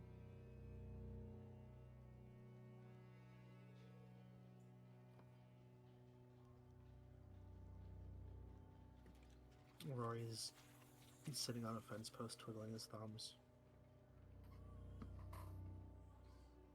Yes, Yeah. Okay, yes. So he kind of throws up his hands and laugh. And then he brings one of his hands down to slap his knee and be like, "Oh, man, Indy, the amount of times that people have told me that in my life, I've had a dime for every time they told me that. I don't really know how American currency works anymore. I'd have a lot of monies."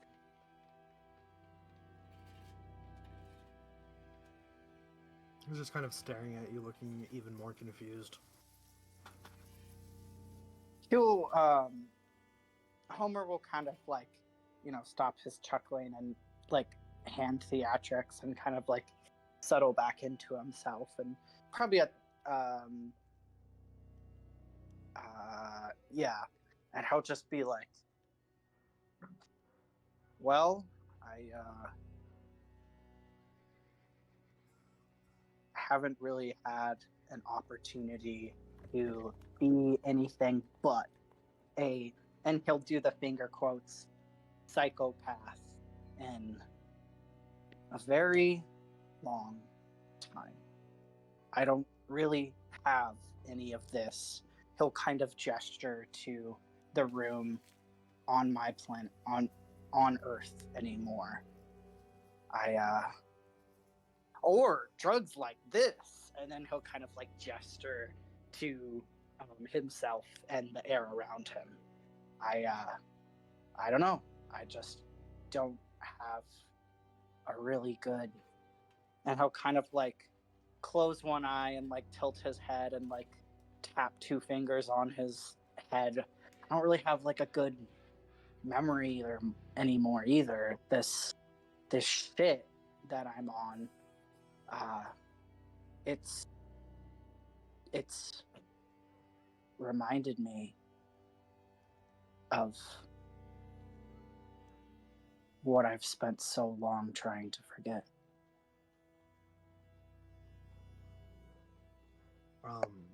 You see Indy kind of like frown a bit, but as you say that, Tolnish, the little guy, will speak up, kind of clear his throat. You never done clarity before, buddy? He'll cock his head. Clarity? I think that's an allergy medicine, right? Claritin. Sorry. Not this version. I don't know what you got in your home world, but no. I'll just warn you now. In for a hell of a come down. He'll sigh acceptably. Well, I mean, he'll kind of fish around in his pockets, and pull out his four. Where's his gold? He will pull out his 4 gold and 1 silver, and he's like, "Well, if you guys have any more that you're selling, I'd be more than happy to keep this clarity shit clarifying." He'll kind of laugh, shaking his head. I don't sell, bud, but hey, the other guys seem to like you. Why don't you come back next week? And you'll hear Epsilon, who's still hanging around, kind of pipe up. Yeah, please do. He'll shake his head, like maybe a little solemnly, but he'll shake it and give him an appreciative smile nonetheless. And he'll kind of turn his attention back to Period, and he will ask, "What's up?" Who? Or fuck, not Tyrion. Okay, I was thinking about. He's gonna ask Indy about Indy, Tyrion. yep. Yeah. He is gonna be like, "So, what's the deal with you and pseudo cop twink?" He quirks up an eyebrow. Give me an insight check. Why did Roll20? Oh no, I just opened the wrong browser. Oops. Okay, we're good.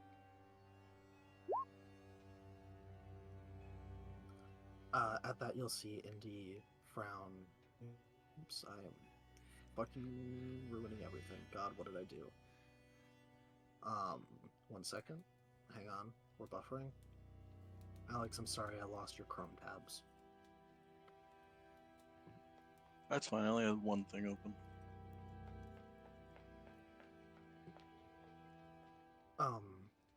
He'll frown, kind of crossing his arms, looking a little defensive, and he'll shrug. Yeah, what Epsilon said. I mean, we used to be together, but it's like 300 years ago now, so fucking whatever. What does his tone sound like? Does it sound like he's bitter? Uh-huh. Okay.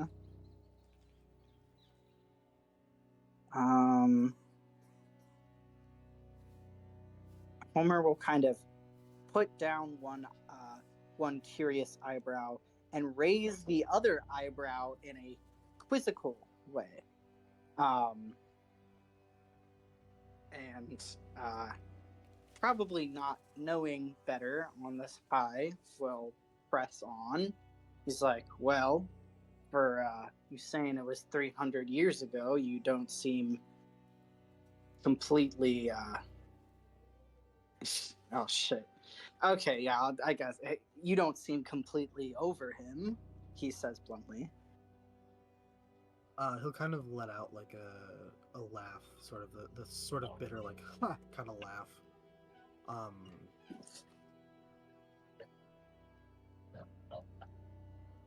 There's nothing to get over. Dude's a jackass. That's all there is to it. Fucking not worth anybody's time. And you hear Epsilon kind of snickering to himself.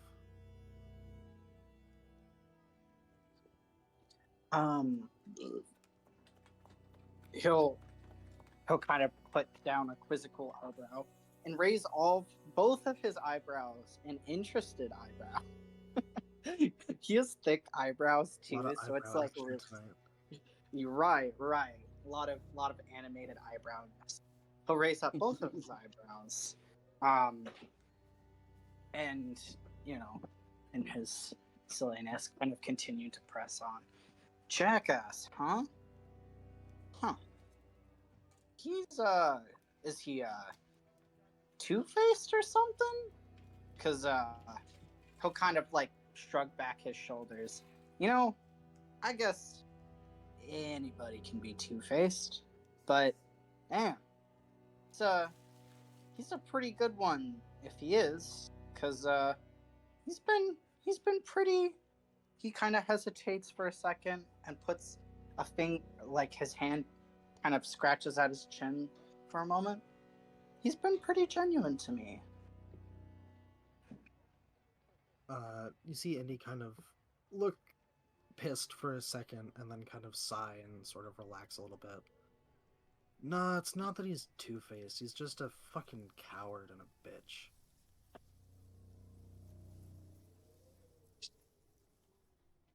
Homer will frown. Let's see. Okay. Homer's really curious. He wants to get more information out of him. Is kind of like getting somebody to open up and maybe manipulate, or just kind of like I want him to try to like maybe pull at his strings, and I don't know if manipulative is quite the right word, but I like roll for deception to try to get more information about why he feels this way. Roll persuasion. Persuasion. Damn it. I have better deception. Alright, no, that's good though. I guess what are you saying? What are you trying to pick at? I think he's probably going to zero in on the Howard comment and probably disregard the bitch part. He's just basically gonna be like, cowards. Yeah, cowards are not really my cup of tea either. How he might like give an example of a half-baked example of some partner or ex or friend that's let him down. He's not going to go into detail, but he's kind of trying to empathize with Indy in a way, like about cowards, and like trying, and then like he's gonna kind of loop back around to he's trying to empathize and express the character trait he doesn't like, and then like kind of loop back around to like essentially like how to how did he disappoint you essentially.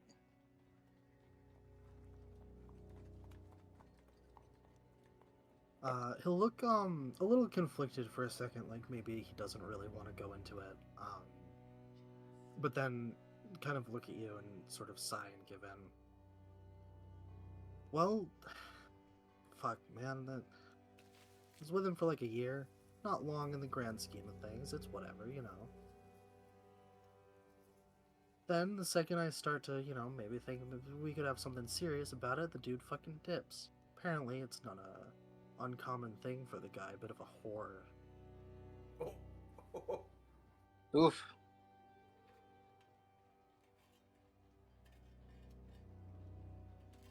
Homer will kind of go like, ah, and click his tongue and nod.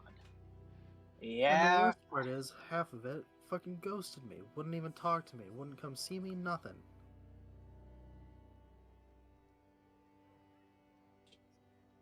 He kind of makes that sound and shakes his head and says, "Yeah, all right.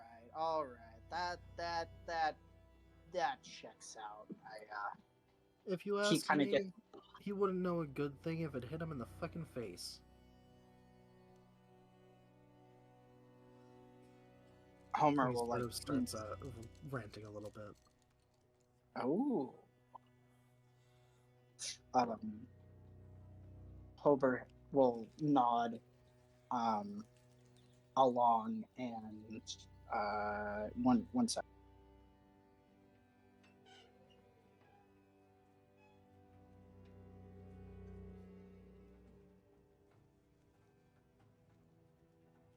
Homer will kind of like nod along, listening and following Indy.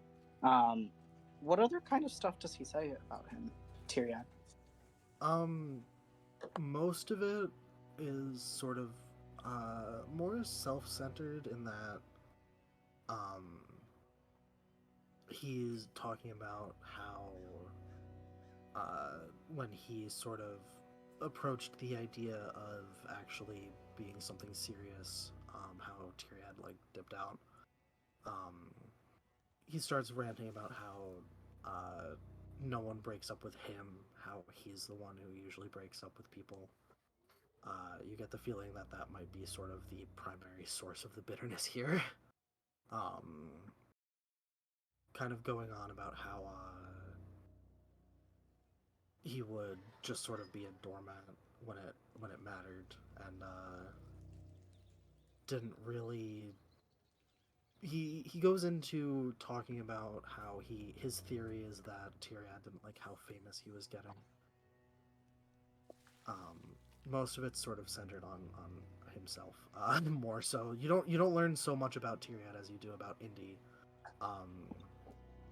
being very insecure about how their relationship ended and whatnot.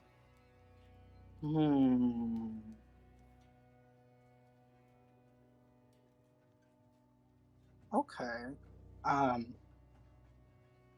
As oof. Oh my god, I was just talking about oh my god. I wonder if now is a good time. Kind of so I think before I possibly do this, I would like to insight if it's possible. I mean, I don't even know if like I'll need insight or what, but I'm like he's like, does Homer realize how selfish and how maybe Indy might have been the problem in the relationship based on this? Yeah, give me an insight check, Okay. with advantage still. Yeah, for sure. Wow. You get, at best, it was probably a mutual sort of falling out. But yeah, the selfishness is certainly there. At some point, if he's still ranting,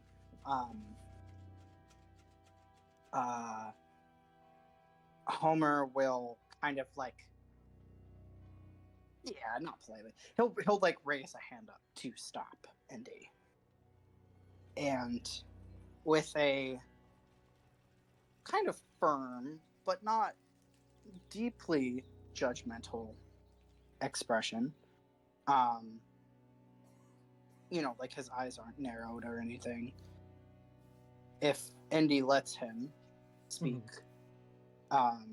he will say, he's like, oh my god, this is oh my god, this is gonna be fucking rich coming from him.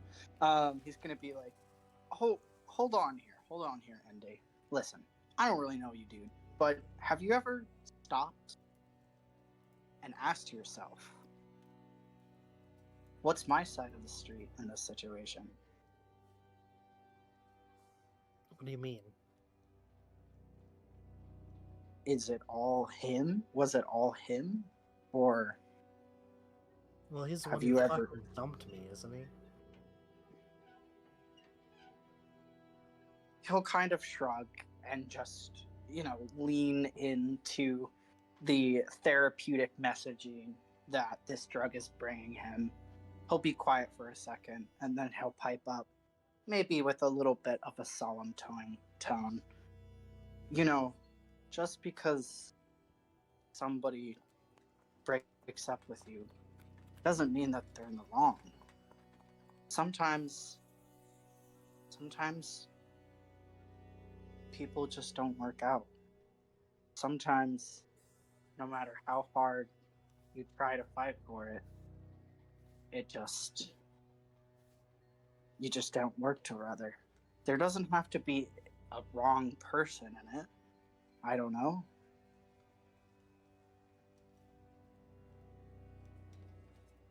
Well, maybe that's true, but in this case, Tyr's a little fucking bitch.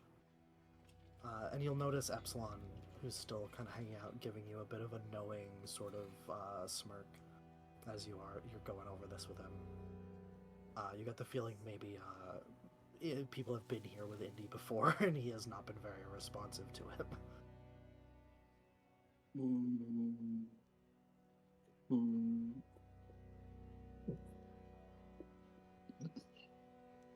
He'll kind of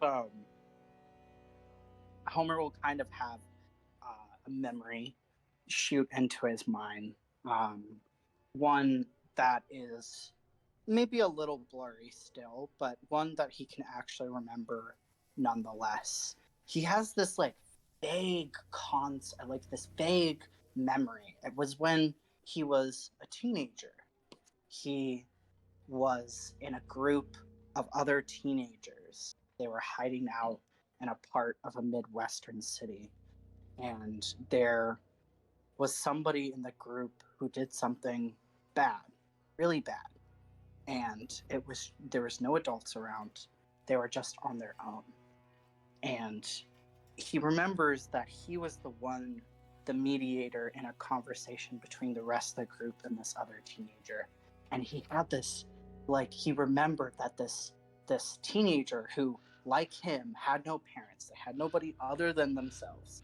And he just remembers that the person would just not take accountability, and he couldn't get through to him until one of his friends in the group popped up with an idea, and the idea is coming to him, but not the word, and then he snaps his finger and he and he points like a little finger gun at he points at Indy. He's just like, accountability process. Oh, What? the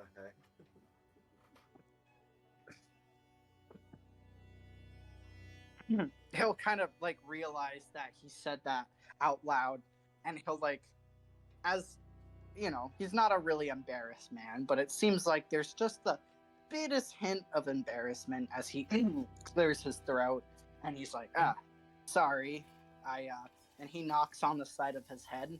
I'm not used to this whole remembering most of my life shit.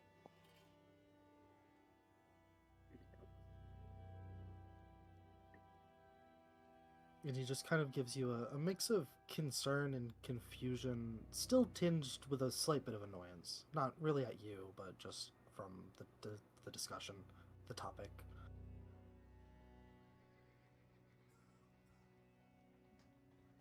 Despite the despite the buzzing euphoria therapy benefits, I think the drugs are going to be able to speak to him in a way that's now's not the time, buddy. And he's just kind of gonna tuck away the memory he had of an accountability process back into the recess of his mind, and he's gonna kind of like clear his throat again and be like, all right. Anyways, and then he's gonna kind of finish off with being like, "Hey, thanks for being real with me, man. It didn't. I appreciate it. Thank you." You'll see some of the kind of tension sort of loosen. He'll nod and go, "Yeah, you're an interesting one, but it was good having you." And he'll kind of look at Epsilon, who's like sort of smirking. And then Epsilon will turn to you, Homer, and go, "Let me walk you out, bud." Homer will nod and move to get up, and he will say, he'll say, "I'll be around this wacky world for a while, so I'll be back, and I'll be here to help you, comrades."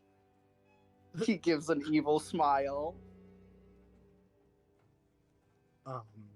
Indy Oh my. will sort of stay seated and kind of give you a wave.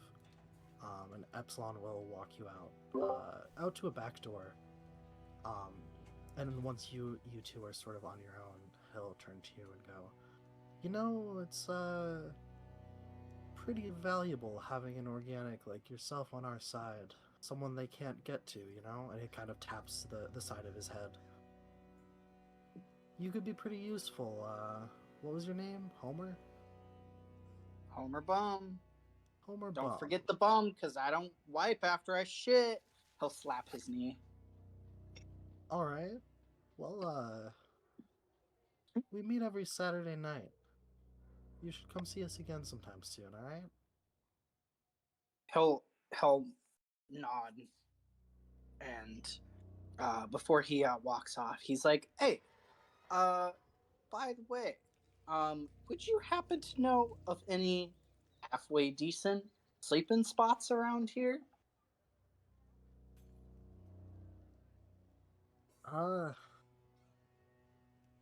Not unless you're looking to shell out a shit ton of money. Nah, dude, not that type of shit. He'll kind of like wave a hand dismissively. I mean, point me to an abandoned building or a comfortable looking alley. I don't need no fancy shit like that, man. He'll scoff. Well, there ain't no abandoned buildings, that's for sure. As far as comfortable alleys go, I don't know, man. Good luck. He'll sigh and kind of thank him for getting that information. And he will take off looking for a he'll take off probably heading in an alley looking for cardboard and something maybe shelter to sleep under. First of all, as you're standing, sort of finishing up saying your goodbyes, give me a perception check.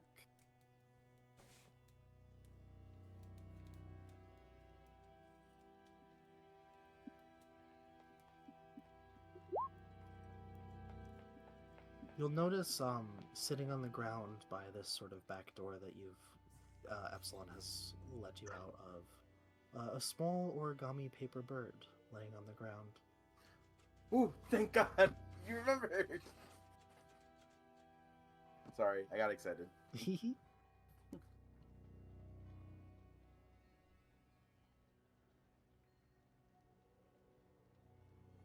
All right. He will look in a quizzical way and he will pick up the bird.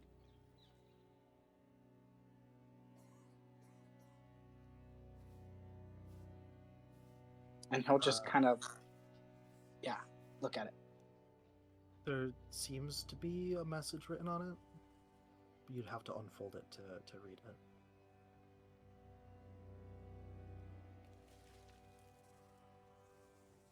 He'll kind of mutter to himself, "Damn, fine craftsmanship here. Real nice bird. Oh, I'm sorry, little buddy." He'll unfold it to read it. It was just basically saying to meet you at the bridge, right, Rory? Yeah, Rory's message, because he wrote them, at least the three, and then assuming I'm remembering this is the one that's one of the three, says, important, meet me North Bridge at daybreak. And Rory's, and then it's like, from Rory, that's about it.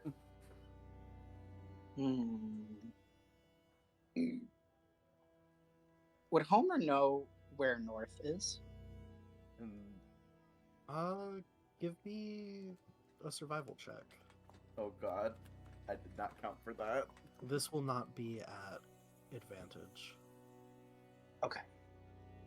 Actually, debatable, I guess. Give me the roll. Let's see.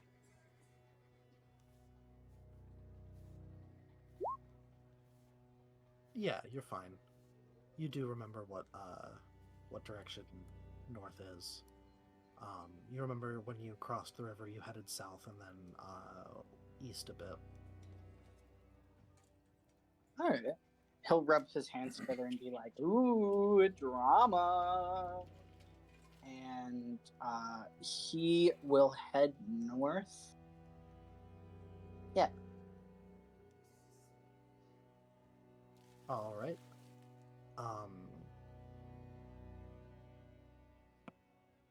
As you head up, the sort of vibe of the city,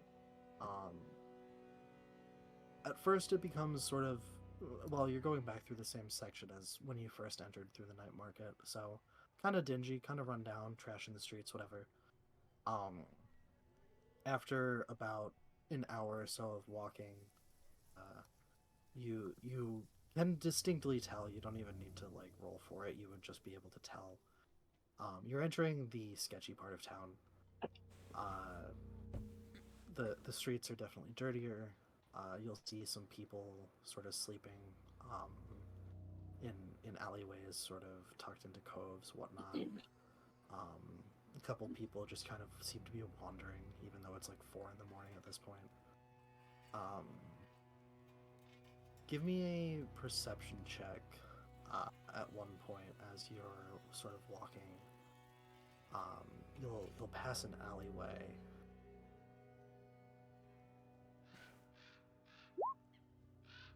Yeah, and you'll see a very sleek-looking robot, black and white, identical to the one that Echo and Gurn saw, except instead of saying police across its back and chest, it says Public Works.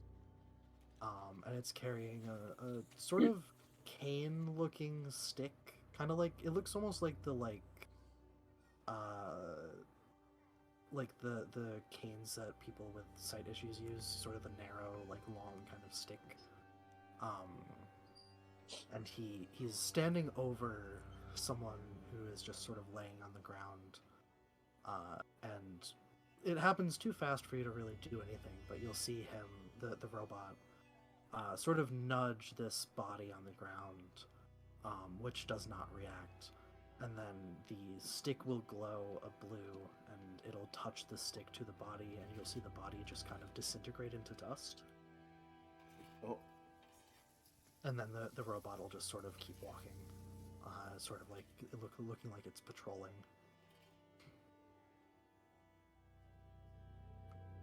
Damn. Holy fuck. He doesn't have enough time to intervene, but he'll kind of stop and be like,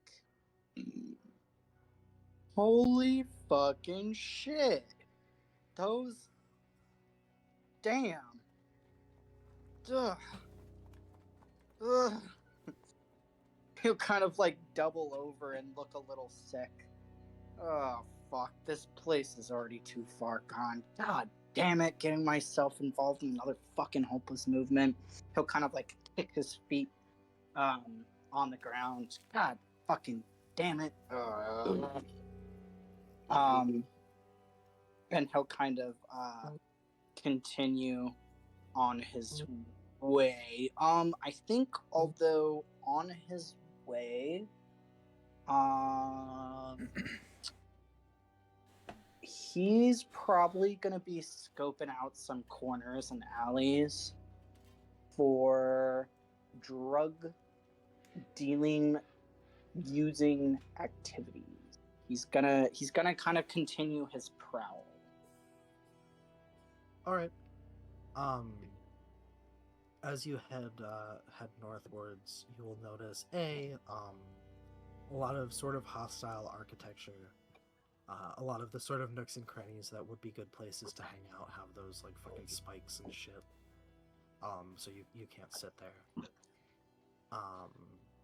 You will notice again a number of people who do find the sort of occasional nook and cranny to make a little spot for themselves in. However, the most drug-wise you would come across is a couple people you would pass. You would get the distinct smell of smoking weed. But other than that, you actually don't see anything. Give me an investigation check.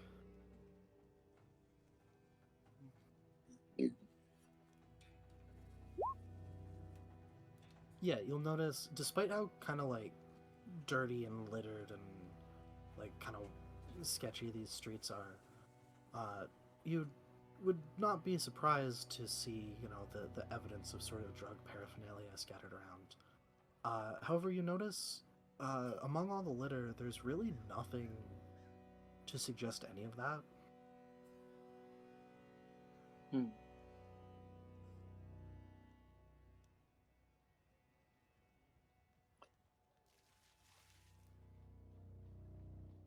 Okay. He's gonna keep walking. He's taking this of note. He's also taking of note the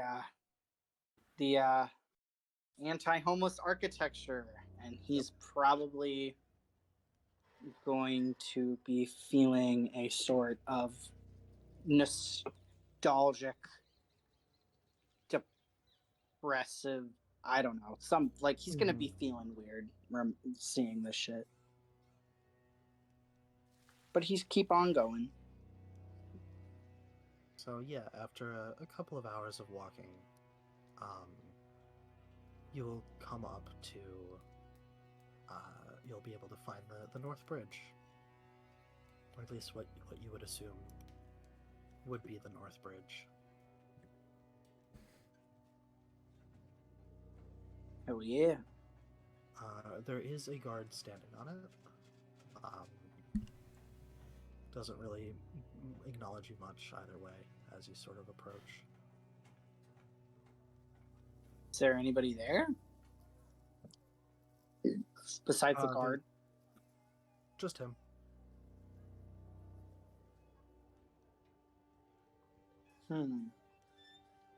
What time is it right now? Probably 4 or 5 in the morning. Not quite daybreak, right? Not quite, but getting there. Is there anything else in the area of the bridge? Give me a perception check.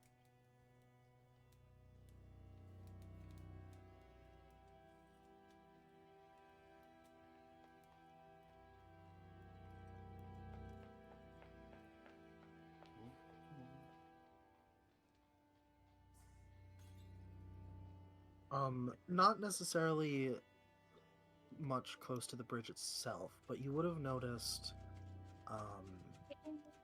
sort of about probably half a mile before the bridge, in this area, you would have passed a rather large factory sort of spewing smog into the air. And upon any sort of investigation of said factory, you would discover that it bears the name New Moon Electric. I see. All right. Seeing now that he's at the bridge, it's not quite daybreak there. How far away was that industrial building? About half a mile. Okay. So just like 15 minutes. Seeing that there's nobody quite there yet, he is going Actually, to give me a perception check. Sorry, before you get into this. Sure. One more perception check. Yeah, no, never mind, nothing. Or seeing that there's Rory isn't quite there yet. He is going to make a mental note, or he's going to take out his watch and see the time and make a mental note of probably when he needs to be back, which I'm guessing is, like in like an hour or something. Mm-hmm. And he is going to loop back around and scope out that industrial building. All right, give me an investigation.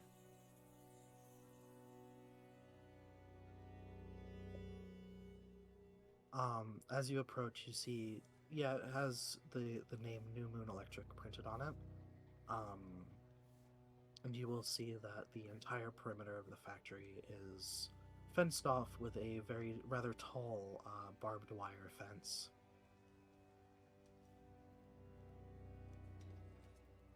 Does it look electric? Well, I mean, it's like metal chain link, so I suppose it could be. It's gonna pick up a trash or rubble or like a stone on the ground. And he's gonna toss, probably like a stone or something at the metal fence. Okay, give me a perception.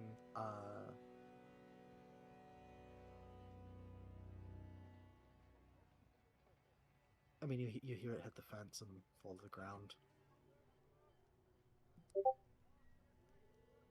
He'll frown. And then,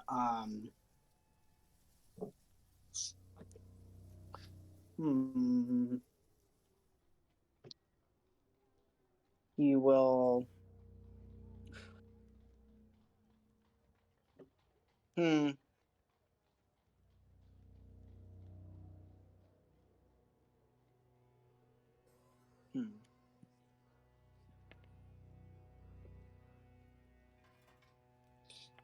He's gonna get as close as he possibly can and see if he can get a better look in the building, like what's inside. Like he's looking for, like what the outside building looks like, if there's any security, if there's like lights, like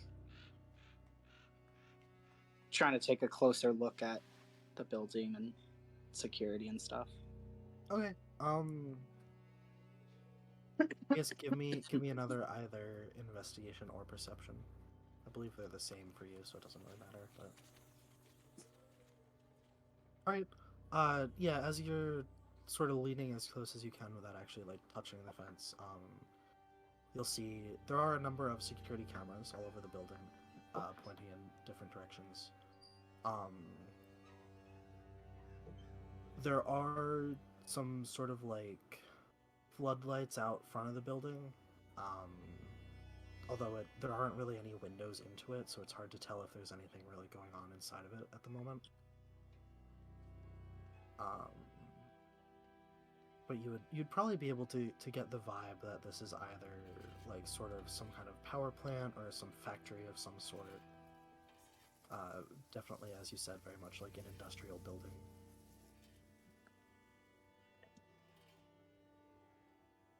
Are there any as far as security, there's nothing patrolling that you see. Okay. Is there like a gate or like checkpoint for There's a factory? gate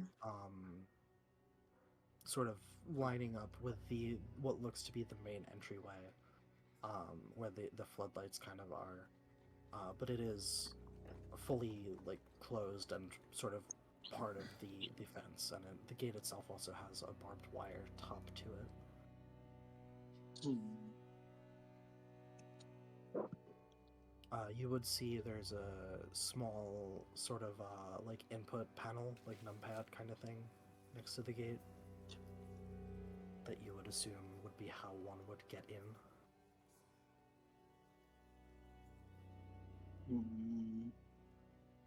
Okay. Let's see. Um.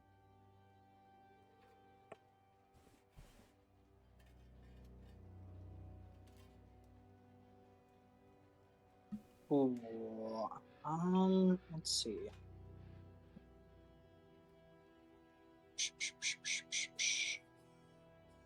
Hmm. He is gonna try to see if the gate is electronic again by whipping out his dick and peeing on the fence. Oh, Okay. Give me a perception check with advantage. Ah!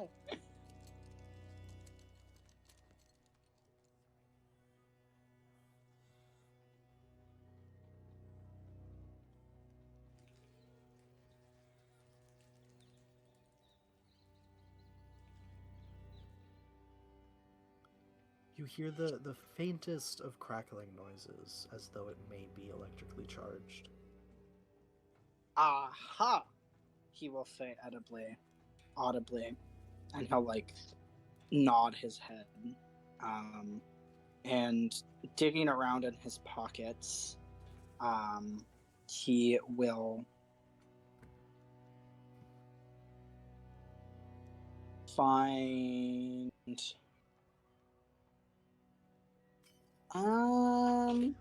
okay, well, I don't actually know if he would have a pencil on him, so we'd probably try to find some like no, yeah, okay. He's just gonna have to make a mental note. Try to make a mental note of things he finds. He's rummaging around for things, but not finding any writing utensils. So he just kind of squeezes his eyes shut and taps his head, and he's like, "Remember, remember, remember." Um, and then he'll probably just like take one more look at the actually, no, he'll take one more look at the factory and then head back to the bridge and just kind of wait around at the bridge, twiddling his thumbs, petting his mouse until day breaks. All right. Rory, give me a perception check.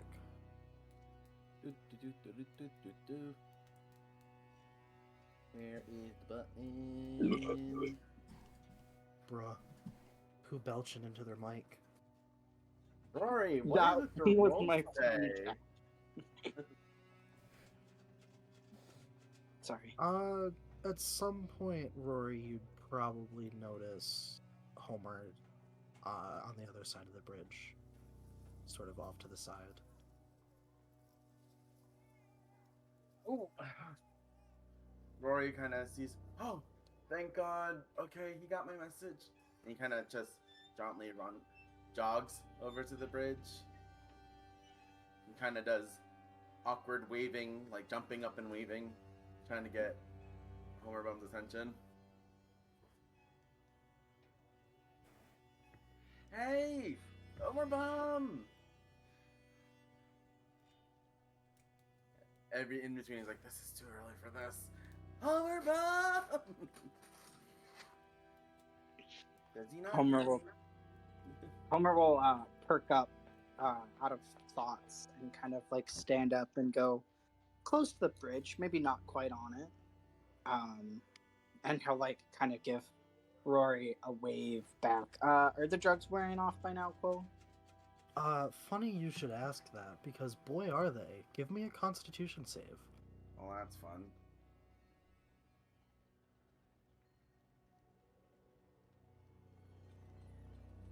Have you ever read the short story Flowers for Algernon? No. No. You feel the effects of it wearing off, and you feel the effects quite substantially as not only are you beginning to feel the memories that were coming back to you starting to slip, but you're finding it hard to even keep a sort of normal, like, track of mind, train of thought. And your head begins absolutely fucking pounding as both the come down from this and the withdrawals that it had been suppressing start rushing back to you.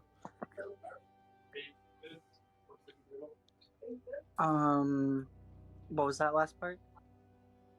Your head and really the entire body starting to absolutely kill you as both the come down from the clarity and the withdrawals that it was suppressing start to rush back in full force. Oh, he, like, as he goes to kind of like wave for Lori, he will probably stumble and just about fall, and be like, hopefully loud enough to audibly hear, but he will kind of just be like, Rory, God, fuck, Rory, I'm not feeling you. He's probably gonna kind of like collapse on the ground. Rory sees that and just stops waving, jumping. He screams and like kind of dashes towards the bridge and goes, guard, let me through, please. My friend, my roommate. And he starts panicking. You do that as you approach the guard still will sort of step out and kind of hold up a hand. Hang on, what's going on here? Sir, roommate, friend, coworker, badge, that he needs help. As you point to your badge in a panic, you'll see the guard sort of look at it, sort of look at you, glance over at Homer, and then he will take a wand out from his sort of jacket, and you'll see him wave it to his side, and a shimmer in the air.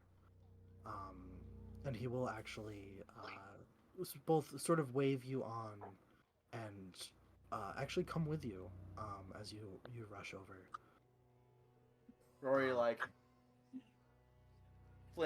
just bows, like say thanks, and then he kind of rushes over to Homer Bum, kind of kneels down and goes, hey, like not shaking but like tapping him, like, hey, what's up? What's happening?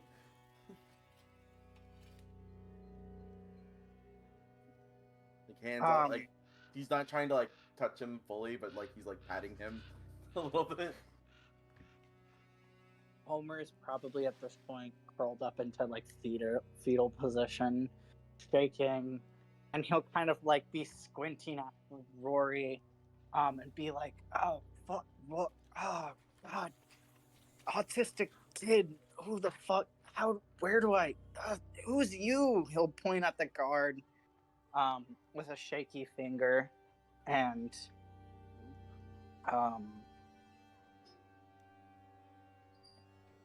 cough a little bit. Is he nauseous? Would nauseous be one of the symptoms? Probably. It's probably gonna. Oh well, and he was really drunk earlier. He's gonna kind of like put an arm back up at the two of them, and he can't. He doesn't make the words out, but he's gonna go, "Ugh!" And he's gonna, projectile vomit his Echo's breakfast, copious amounts of moonshine, and God knows whatever else was in his system. Rory kind of covers his mouth and goes, oh god. He looks towards the guard and goes, can you help me find help? More help? Please? Yes, of course, but do you know what's wrong with him? Rory kind of pauses and goes, I'm not sure. I was just sent over here to pick him up. But he He lives with me and Echo and Gurn, and we got separated, and we found out he was here, and yeah, something must have happened. Please. As the guard kind of takes in the situation, and you can tell he looks like he doesn't really know what to do. You will hear a sort of crack sound, a sort of familiar cracking sound, along with a flash of purple light. And Tyriad will appear and walk rather swiftly, sort of just straight past both you, Rory, and the guard, straight to Homer. And he'll kneel down, kind of look him over, and then he'll look him over for a second, and then look up at you, Rory, and go, "Have you been with him? Do you know what he's taken?" Rory kind of just stands there, not knowing to say, and just slowly shakes his head no. He'll kind of nod,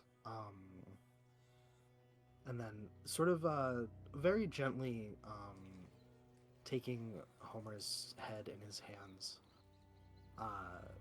he'll go, Homer, can you hear me?"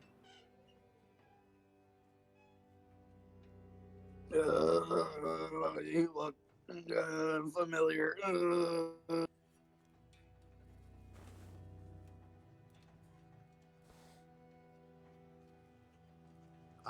He will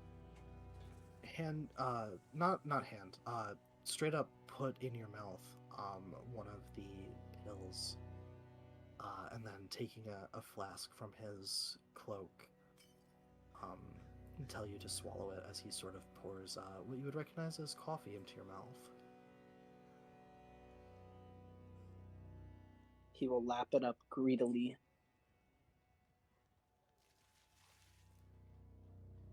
And then you'll see a faint sort of shimmer of light sort of cover Tyriad's body for a second. And then actually just straight up pick Homer up.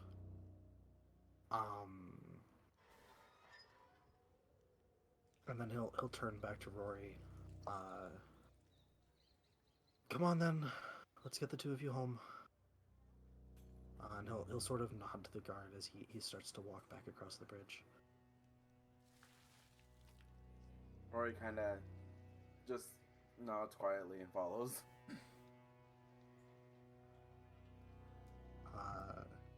He will walk with you, still just straight up carrying Homer, which is probably a weird sight considering they're about the same height. Yup. And Tyriad does not look like a strong dude. Double yup. That's what Rory's thinking, at least. And he'll walk with you back the way that you came, back to the Green Island Bridge. And as you approach, the guard just lets you all pass without saying anything. And then he will take you to the building that you saw, the sort of massive glass building, which as you approach you'll recognize as being a massive and intricately built greenhouse. Explains why it's a glass building. Yep. And he'll sort of walk you up the stairs leading towards the building, and then veer off to the right where you will recognize a teleportation box. And he'll sort of gesture for you to go first. Rory. Rory kind of looks at him and goes, I know it's pressing, but Tyriad, how did you know we were up here? I have my ways of seeing most of the city. It's not too hard to track people down with magic. Echo Rory's told fist me kinda... that you, or at least that Homer would be on his own, so you know. So Rory kind of looks down and goes, "Does that mean you want to know why I'm not at home?" He'll kind of look between you and Homer, and he'll say, I think I can figure it out. Rory kind of gives him a confused look, but we'll just brush it off. So, in that case, I'll just go home. And he kind of looks at him and he's like, I'm guessing you found Echo then? They should be at home already. Rory looks even more confused. Oh, okay. And he kind of goes into the teleporter. Then, Are you going to? Yep, he's gonna head home. 24? Alright. Yeah, he's gonna go to 024 for now. You'll do that, step out. A moment later, Tyriad will step out behind you, still carrying Homer. And then the two of you will set off towards the house together. Not too far of a walk.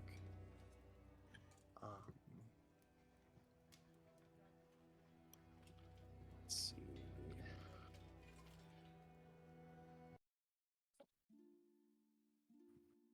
Gotta get your character tokens back. 1 second. Well, it makes sense. I'm standing by the door. Yay.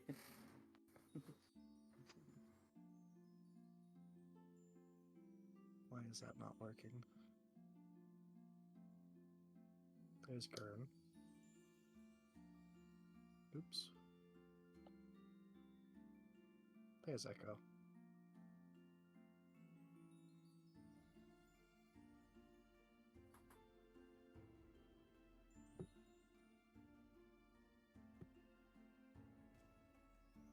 Alright. We're all back together. Echo is pacing. Oh God.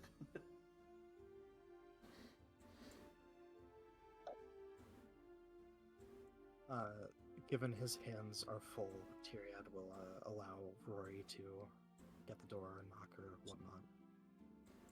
So, Rory's gonna open the door and kind of quietly walk in, hoping people are sleeping.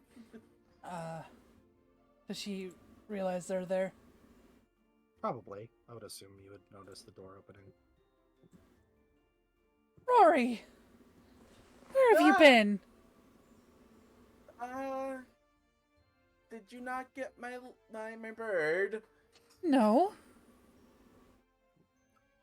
Uh-oh. Well, I can explain it later. And he kind of walks off to his room for a bit. She looks at him incredulously.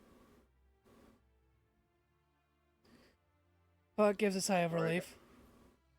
Rory's just gonna dress down into that tattered shirt and I guess the shorts that he has now.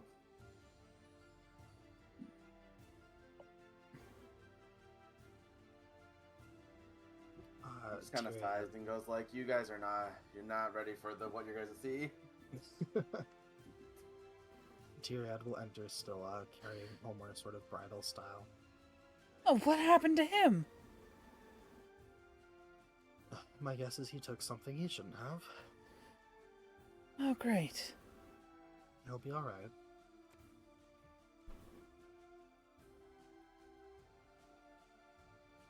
He'll sort of start to make his way towards the living room and then kind of pause and look around, looking at the bed in the hallway.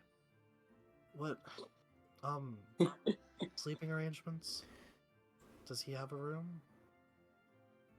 Oh, he didn't want a room, and he didn't even want the bed, but now he wants the bed. Rory kind of just, peeks his head around the corner. So, until that's resolved, that's where it is. And he kind of just saunters back into the kitchen or in the dining room. He'll just kind of nod and go and put Homer on the bed that's in the hallway.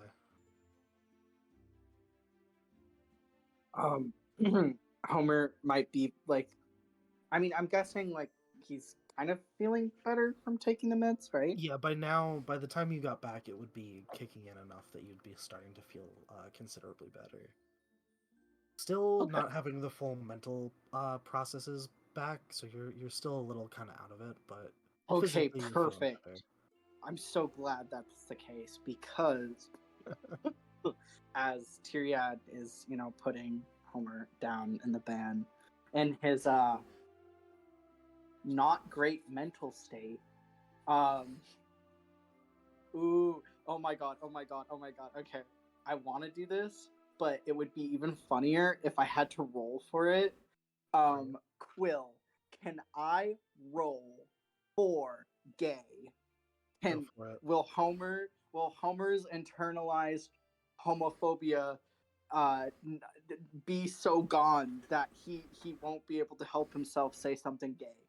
Give me a wisdom save at disadvantage. That's an interesting roll. Yes! Oh. Yes! Yay! This Oh, is that's huge. a great nat one. Holy shit.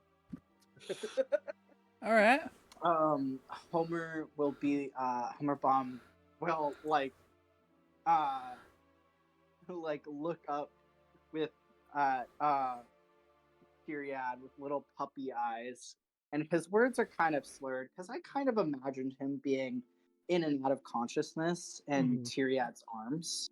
Mhm. Because even if he's feeling better, he's just done. He's worn out. Mhm. And he's gonna look up at Tyriad with big puppy eyes and be like, You are the most ethereal twink that has ever laid hands upon me in my entire life. Oh. He's gonna make little cooing noises at Tyriad, and then at the end of his cooing, he's gonna go, and then he's gonna pass out. Tyrion will just kind of give a bit of a bemused, sort of sympathetic smile, kind of just tuck him in a little bit, and then sort of walk off. Well, he certainly likes you. What the heck was that about? Rory kind of just overheard and wanted to see what was going on.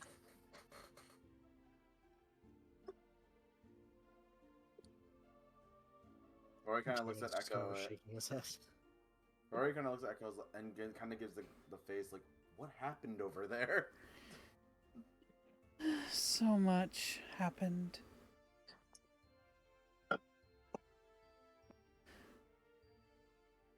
I'll explain later. Rory kind of goes like, "I kind of have a lot to tell you guys too, so." What? Why weren't you here? So Rory kind of goes like, claps his hand and goes, "Do you want the simple explanation? Do you want the more in-depth explanation, Echo?" I just... Later, I guess.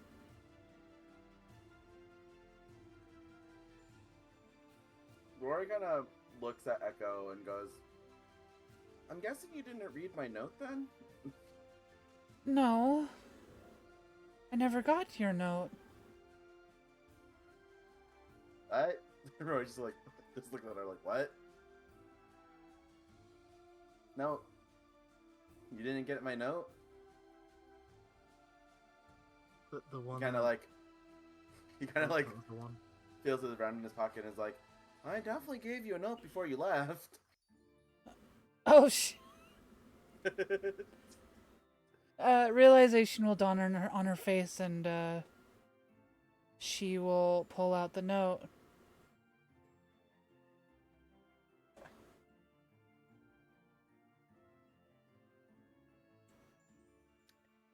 I guess skimming over it. Rory kind of looks at her and goes like, "Is the paper blank?" Is it blank? It's up to you if you want to think of it as that way for now. Do we not have the note written out yet? It is written out, but it's not like in proper handwriting. Gotcha. So it looks like just a drawing.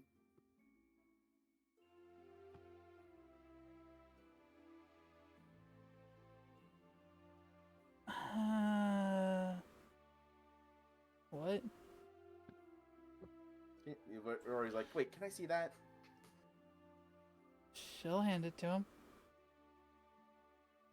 He kind of hits his head. "No, this is the wrong paper." He goes, flips through his notebook. "Oh, it's here. I'm so sorry, Echo." Oh. And he kind of pulls out the note. It says, "Echo, I'm going to be sending you letters or signals to meet with me later. Please keep an eye out for them, Rory."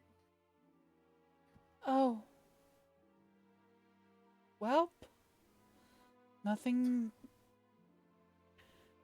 came. Oh man, I got worried. He just kind of like face falters. "I got worried when I only saw Homer there." Don't. So much for the birds.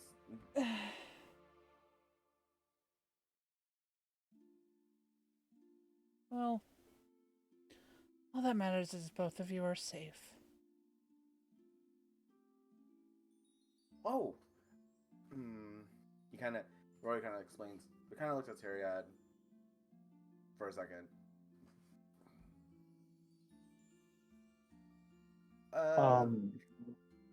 I feel like at this point, Tyriad would probably be wanting to head off. So you'd probably get the vibe that you guys wanted to have some conversations alone, and he'll kind of give a nod and say, "Well, let's all get some sleep. I'll be back tomorrow, and we can go meet up with the kid's mom." And he'll give Echo a sort of nod and head off. Kid's mom. All right. Roy goes, "What did you guys do?"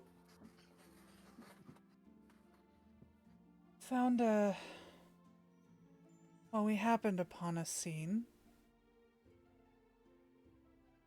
A robot child. Just lying there. And his mother being taken away Oh. by police. Oh. So she asked me to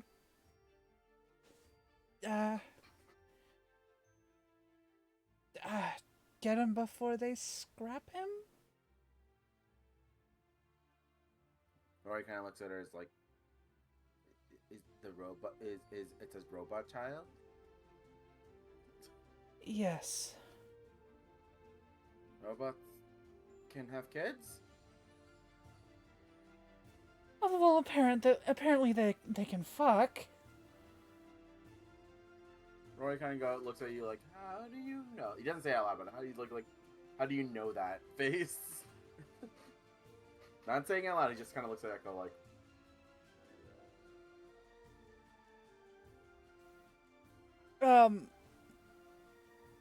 I forgot Echo fucked a robot tonight. I forgot about that. Roy kind of just looks at her and then kind of slowly turns around and goes, "Gurn, what happened?" She does look sheepish.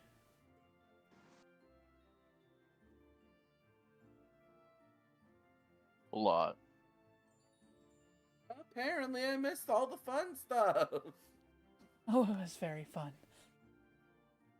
Meanwhile, I had to deal with someone breaking into our house. I'm sorry, what? And Roy just kind of shakes out his head. That's the most of my night. Someone's trying to break into our house. Well, I use break in like loose terms.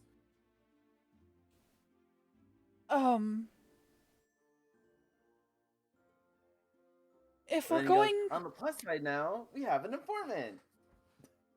And he kind of clasps his hands. if we're going to have peeping toms, Rory, at least tell them I charge by the minute. Oh, it's okay. They were looking into Gurn's room. Don't worry, it wasn't the one window. But I made sure he won't peek into your window next time, Gurn. I mean, he can try. Did you booby tap both windows? He just stares at you. Lizard blink. Or he kind of just blinks back and... I would like to I'm insight just- that. I also want to insight that now, because Roy's like not comfortable with that answer. It's a 22. An 18. 18. He hasn't yet. Roy kind of sighs. It's like, probably for the best. I told him not to use either of those windows then.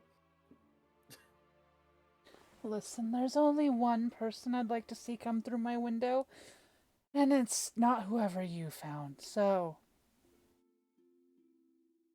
Is Tyrion still in the room, by the way? Nah, he left. Okay. Because...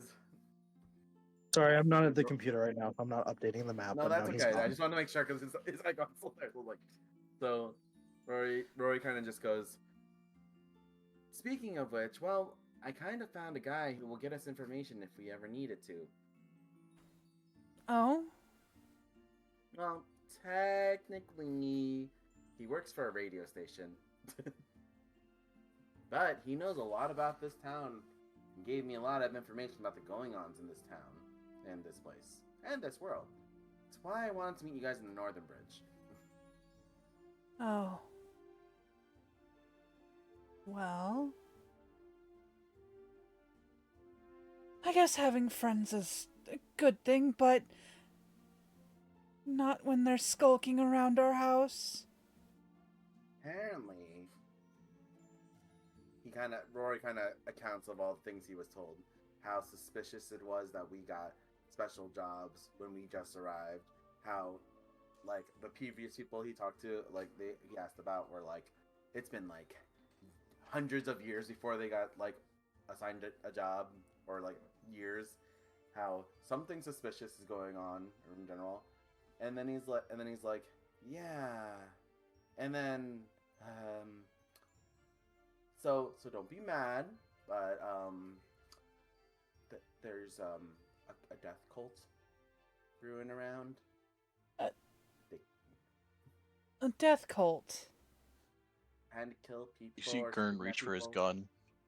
They kind of kidnap people in the middle of the night. When they're alone. Kind of Oh. smiles, like, don't kill me, smile.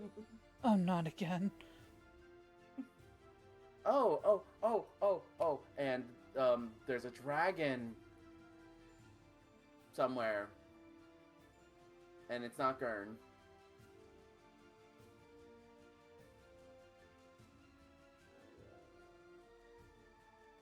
I haven't seen a flying dragon.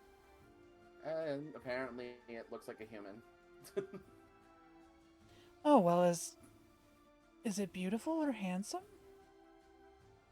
Niels didn't tell me if he was, so... And then while he's, like, kind of laughing about it, he goes, wait, Echo, what do you plan to do with the dragon? Oh, nothing.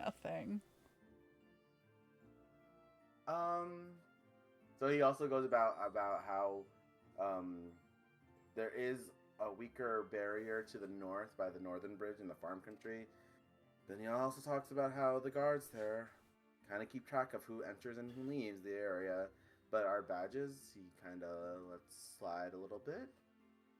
And but then he goes, but yeah, one of the guards kind of, when he questioned me, I kind of had to let him know that there was someone following me up there. Oh. Well, how'd you get him to believe you? Because there was someone following me up there. Who was following you? A death cult Rory member? kinda gets, I don't know, just some weirdo with a mask and glasses. Insight. It's a 10. Rory, make a deception check. Where is deception? Rory, did you hear all this news about a death cult and then go on your own? Rory kind of just points his fingers inside towards the. Well, I was worried about you guys.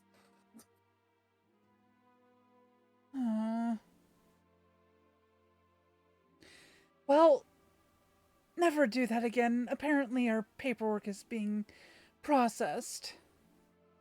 Paperwork. For us to be able to go over there. Rory kind of goes, yeah, that might have been told to us a while ago. Great.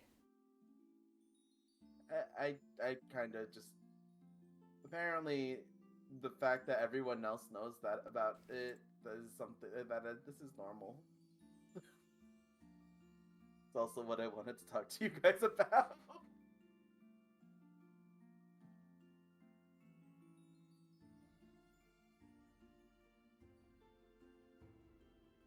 So, yeah, we would have been able to go across within a few days.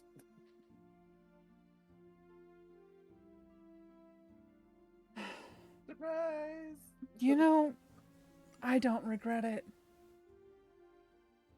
Sounds like we all got a lot of good information, though, from what we did today. Oh. I'm helping saving a life, so... And we got a new informant.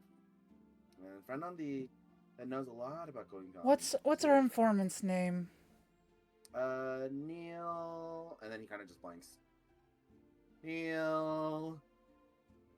Oh, no. Is this an intentional misremember, or because you can make a history check if you'd like to see if Rory can recall? Hoff something. Yeah, Neil Hoff. He looks like a hippie. What's a hippie? I don't know. That's what he said. He did not say that. Roy's making shit up. Don't.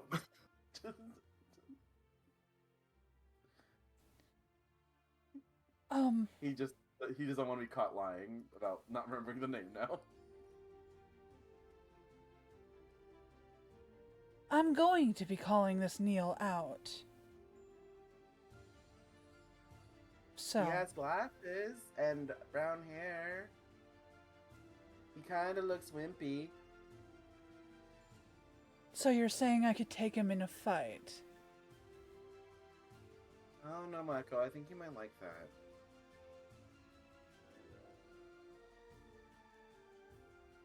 She gets the biggest shit-eating grin on her face. Look, he held my hand for so long, and I don't know if he enjoyed it or not.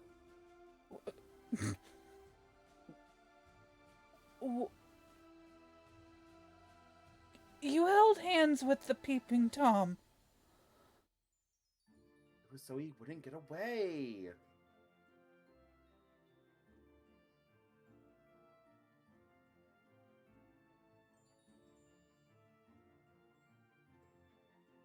That's believable, right? What?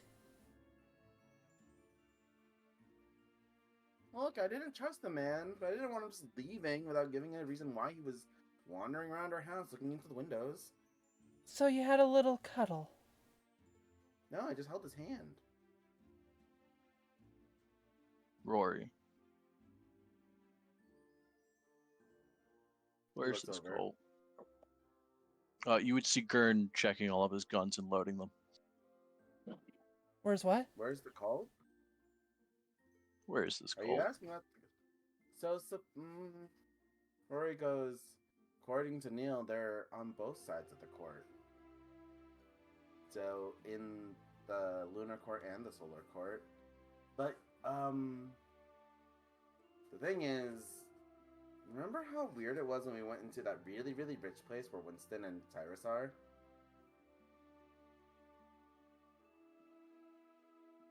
Kind of ask you guys, like, if you guys remember that. Oh, yeah. Yeah. Do you remember how weird it was that the guards were, like, very on edge about people wandering at night? And they're like, people were watching the windows and stuff like that? Mm-hmm. Well, apparently, a lot of the people that went missing were mostly from that area.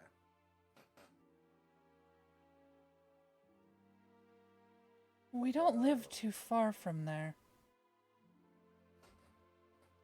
Ooh. I mean, got a point. Rory, though, like, oh, but be right back. I've been holding this all day. So he kind of runs to the bathroom. And I also got to use the bathroom, so I'll be right back. So, Yeah, same. I just did that. She'll sit in the chair.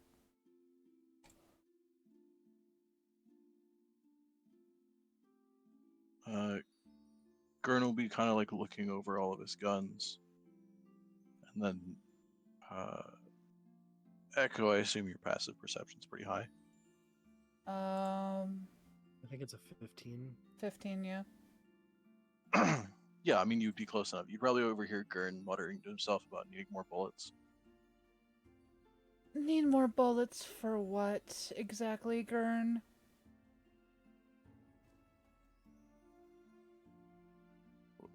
How else are you supposed to get rid of a Colt? We're not here to get rid of a Colt.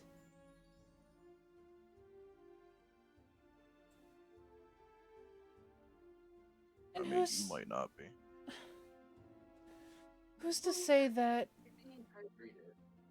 Who's to say that that's even real? It seems so... preposterous. I am so sorry. I'm so sorry about that. Good. So what did I miss? Rory kind of comes back.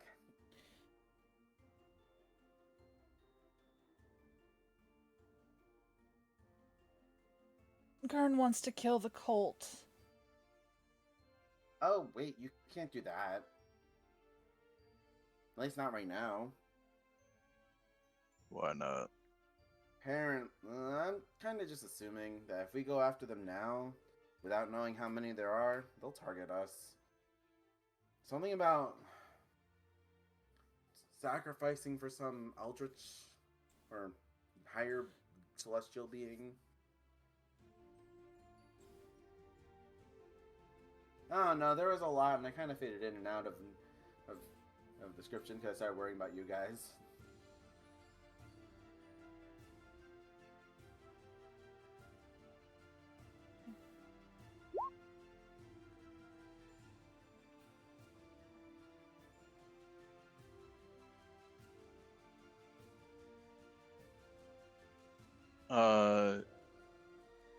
When you mentioned some higher being like Eldritch or Celestial or whatever,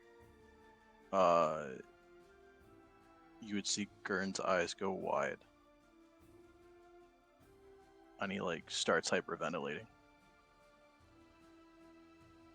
Can I do an insight on that before I react?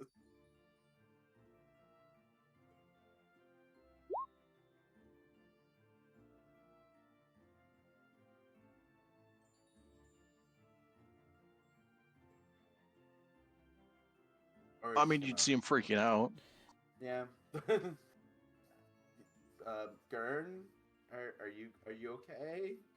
Echo starts like doing the whole motherly thing, like not exactly touching him, but tries to talk him through it and tries to get him to breathe, like with her. Um, Tries to get him to like focus on her and um, like try to um. This is something that she's done before with someone else, but yeah. So she Give has. me what would you say? Maybe persuasion. Oh, so like if what you Sure, say yeah, worked that would with make him? sense. Please. 12. Above average. Okay. He would calm down a little bit. He's not necessarily hyperventilating, but you still see him like in a more of a heightened state, I guess you could say. Uh, she'll start singing to. I don't have a song for you, but she'll start singing something. Uh, she'll sing something very like calming, or try to. Uh-oh. Yeah.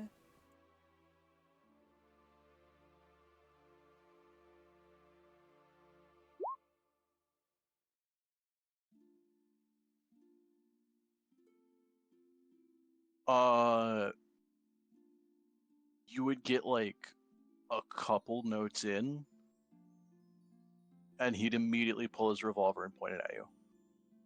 Whoa!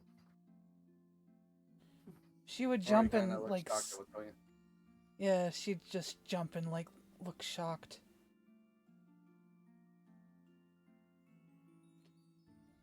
Rory kind of like reaches over to walk over to them and like, "Hey, hey, Gurn, you okay? Like, drop the revolver."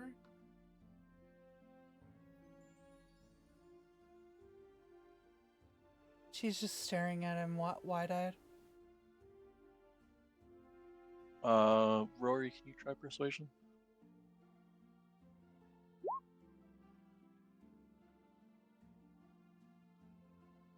Hey, like, if there's something wrong, like, we're here to help. We're not here to hurt you, Gurn.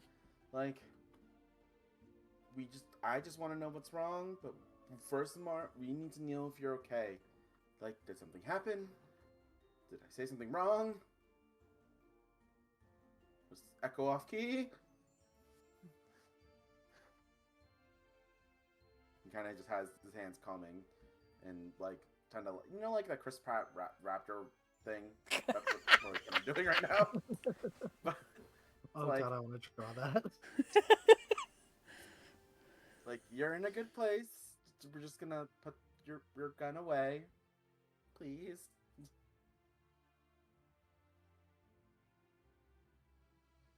Friends don't shoot friends.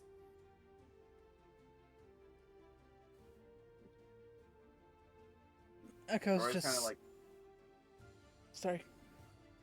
I was gonna say, Rory's trying to like slide in front of Echo so that the revolver's not aiming at her.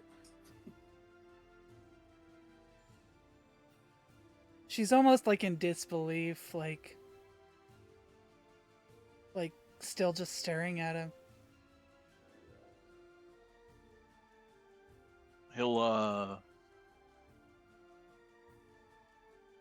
He'll slowly lower it. Not putting it away, but eventually it'll aim more towards the floor.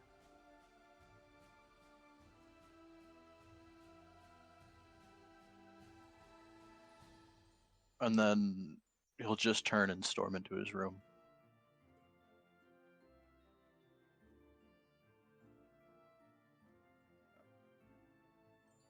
Rory kind of just like puts his hands down, takes a big sigh, a deep breath But he kind of looks towards Echo and goes, like, kind of not saying like what happened, but kind of just going like, She's no longer Gestures. floating. She's no longer floating. She's on her, like, sitting on her butt, just kind of like trying to keep a hold of her composure, but you start to see her lower lip quiver, No.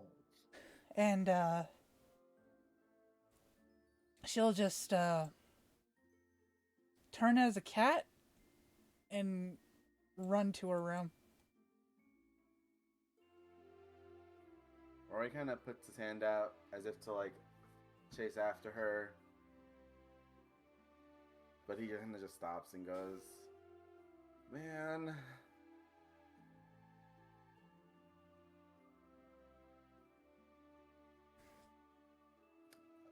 I don't even know what to do here right now." He kind of walks past, kind of looks at Homer, who's passed out in his bed, looks towards Echo room, looks towards Gurn's room, and he goes, "It's already morning, but I'm just gonna take a breather outside then for now." And he kind of just quietly exits the house and kind of leans against the wall outside, and kind of squats near it and goes, "What the heck is happening?"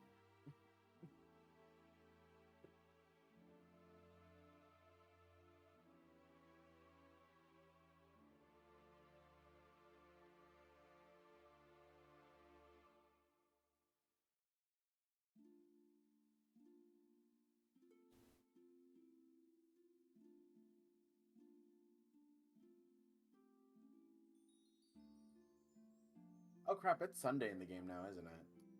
Sunday morning. Happy Sunday morning. Oh god.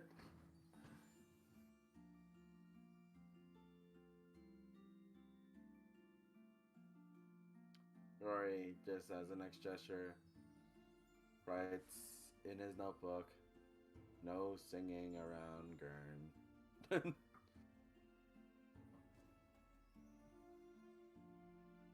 And remember to ask Echo. And remember to ask Homer Bum what he took. And then kind of just suddenly feels really tired. And kind of just continues leaning against the wall. Slumps over and kind of nods off. Outside? Yep. Okay. Continuing the He's too trend of tired. Rory falling asleep in just the worst places. Yeah, but like he was up the entire. Oh my god, it's like almost 24 hours at this point, Yep.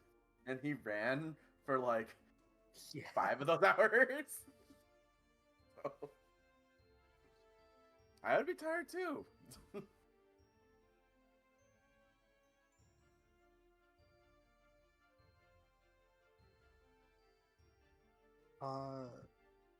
Rory and Echo make perception checks. Perception. That's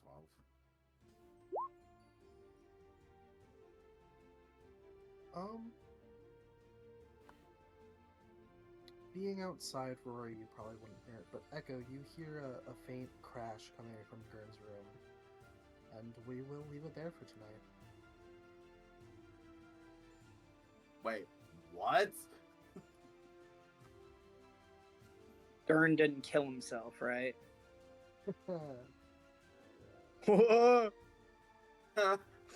No, you're leaving him with the crash noise? No.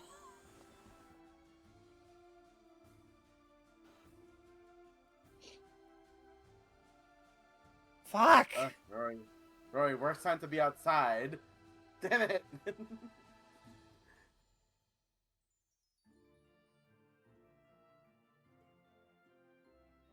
Good session, guys. Got a lot done. Hell of a night.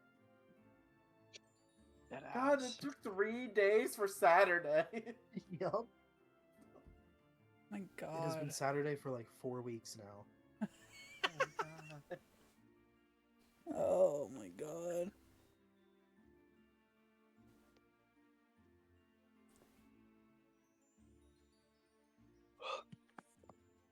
Oh man, I feel tired thinking about Rory. What Rory did. Damn. Oh. I feel like everyone's tired. That's why everyone's like, knocked out on a Sunday morning. Very typical Sunday morning.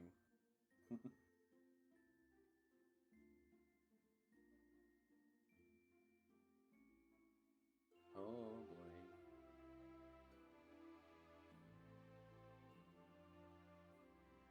That was crazy. Yeah, one night. You guys have all been through some shit. I feel like Rory did the least amount of shit there. At least Most this physical, session. though. At least this session. Yeah. Well, you did just kind of, hang out behind, but Damn, we had 2 PTSD flashbacks. One two and in one one, episode. yeah, in one episode, and one deep, deep wound. I mean, it doesn't sound like Echo necessarily had, like she didn't have a PTSD attack or anything, but she had a deep wound opened up with the comatose child. Yeah. Combined with the fact that Gurn put his weapon at her for when she was just trying to help. Oh yeah, that was the PTSD attack I was Oh. referring to. I thought Gurn was having the PTSD attack.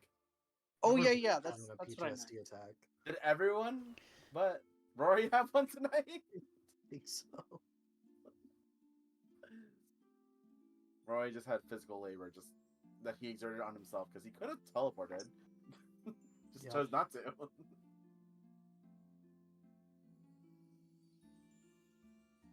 My girl just wants to fucking, like, give comfort, and there's no way, like, she's, like, helping at all. It's so sad. Mm-hmm. She has only been reciprocated with comfort once. At this point, everyone has not reciprocated her comfort at this point, Yup. and everyone has at one point reacted really badly to it too. Damn. Oh, that's fun. Group of traumatized individuals we've got here.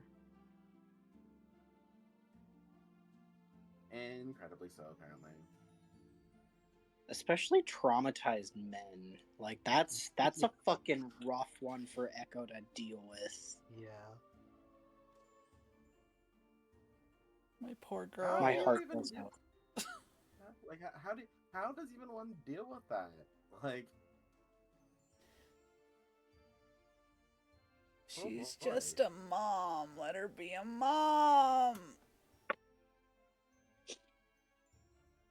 yo, I was tempted to like roll to give Echo a hug, but I'm like, no, but you skedaddle skadoodles before I can even make the decision. Like, oh, that's No. never mind. Yeah.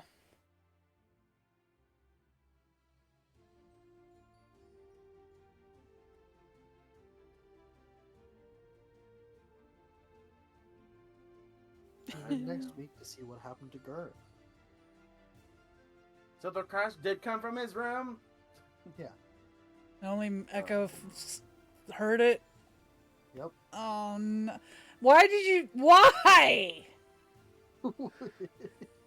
What? Rory didn't hear because he was outside. Because you Rory know. was outside the building. Because you know. Homer's passed out.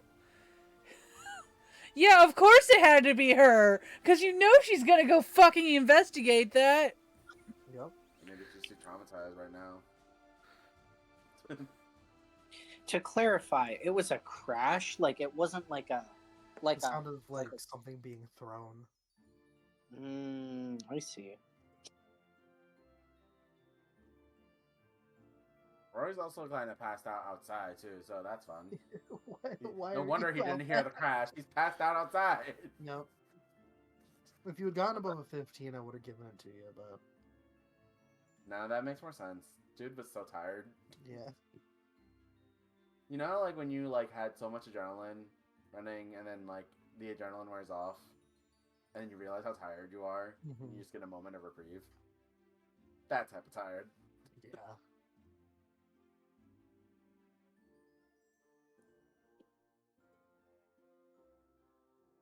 Oh, Will man. the robot child survive? Will Tyriad successfully find its mother? Find out next time. Find We out get to know next what time happened on to why do we Gurn. gotta wait a week? Yeah. I hate that we have to wait a week. I hate that we keep getting left on cliffhangers at this point. Yeah, That makes the waiting torture. it does. I was gonna leave this one off with you guys just going to bed, but Yeah, well, Echo had to traumatize Gurn even more. Like the Good. bitch she is.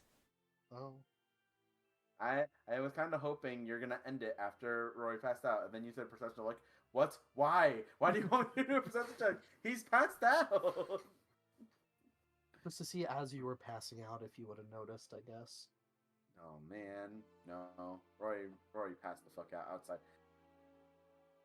Sleeping in the streets. I'm glad someone noticed that he ends up passing out in the most inconvenient places. He really does. Dude's on the run all his Yeah. life.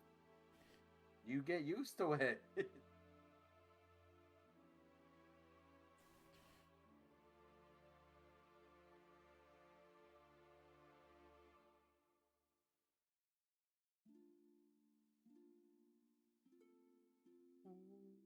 I'd also like to point out that Homer's real department badge is still currently inside of his digestive tract.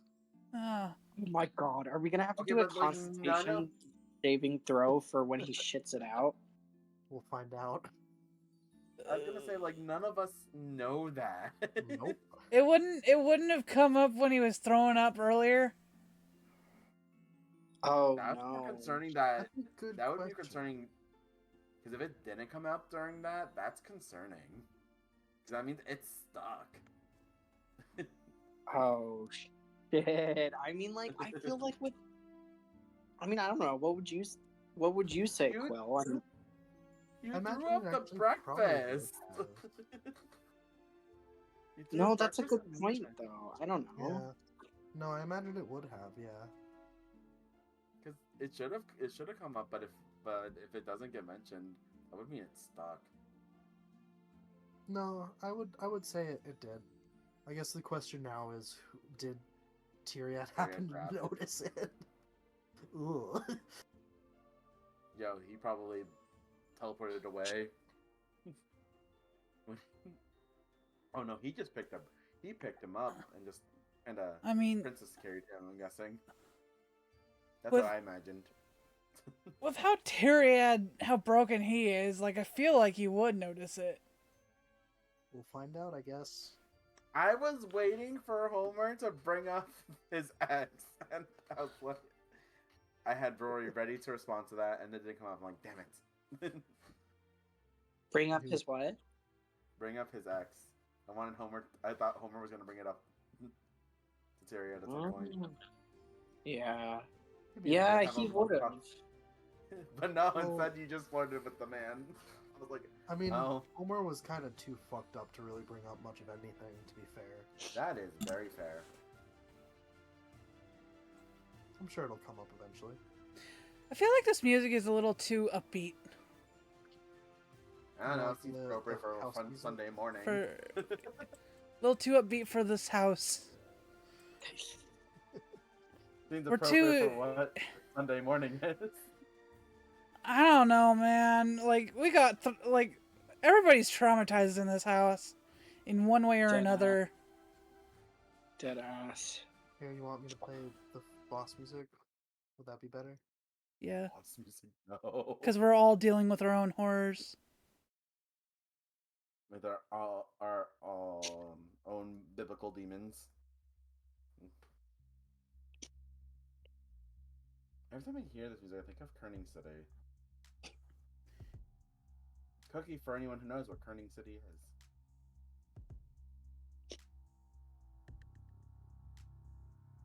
What's it from? No cookie for Quill. No. Kerning City? You don't know? I don't It's okay think if you so. don't know. Did anyone here play Maple Story back in the day? I have played it, Okay. but Oh my!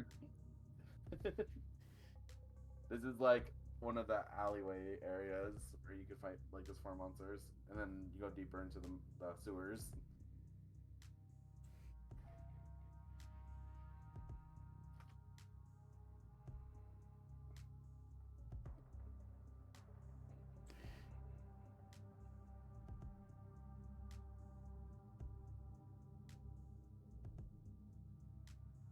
yay, we've made it to Sunday. Finally. You guys still haven't even been in the city a week yet. Almost 2 more days. Almost. We're getting there. What is this? Episode 13? Episode 13, yeah. Yeah. Great. And we've already broken how many traumas exposed? And everyone, I'm sure everyone still has more.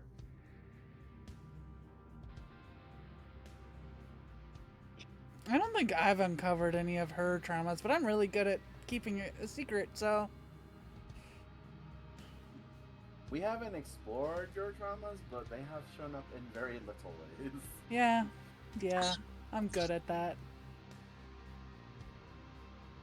I think most of Homer's trauma was exposed when none of us were there.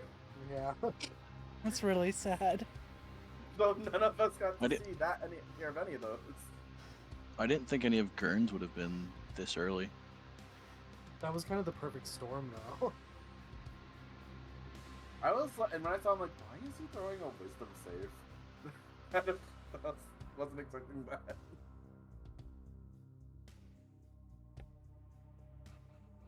God, I want to know what it is about the singing, man.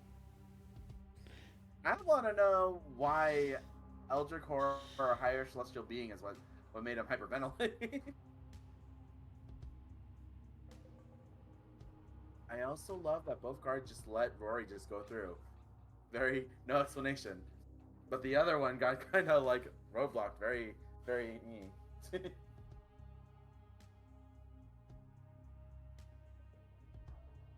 He can't be that one yet. And Rory kind of threw him under the bus. Yeah. Yeah, Oh, bold okay. move to make your own alternate persona into a villain. And it's intentional, don't worry. Mhm. It's to set up something more elaborate down the line. If it even pays off. If it even pays off.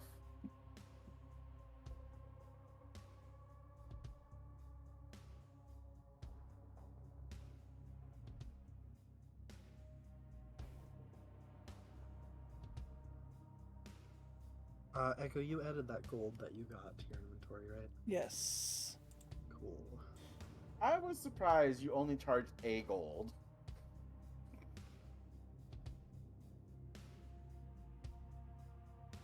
I would have said, go charge 2, maybe 3. Know your worth. She doesn't have any self-worth. Come on, she's a whore. Yeah, but like, they don't know any better. What are they judging it off of? You also have to think that, like, maybe she knows a little bit of how those areas work. Like, business-wise. And How much is the gold in like regular standard though, if I'm being honest? Because the clothes were like how much we spent on gold there? 15? Then how much clothes did we buy? We bought a lot.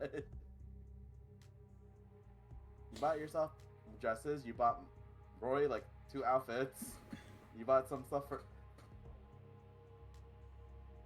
That's like, it's like, damn, only a gold? Really? Only a gold?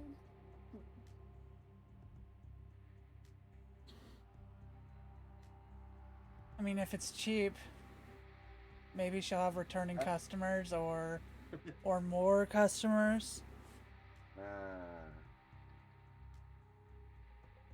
What dress were you wearing when you were over there, by the way? Oh, the fancy one. One goal.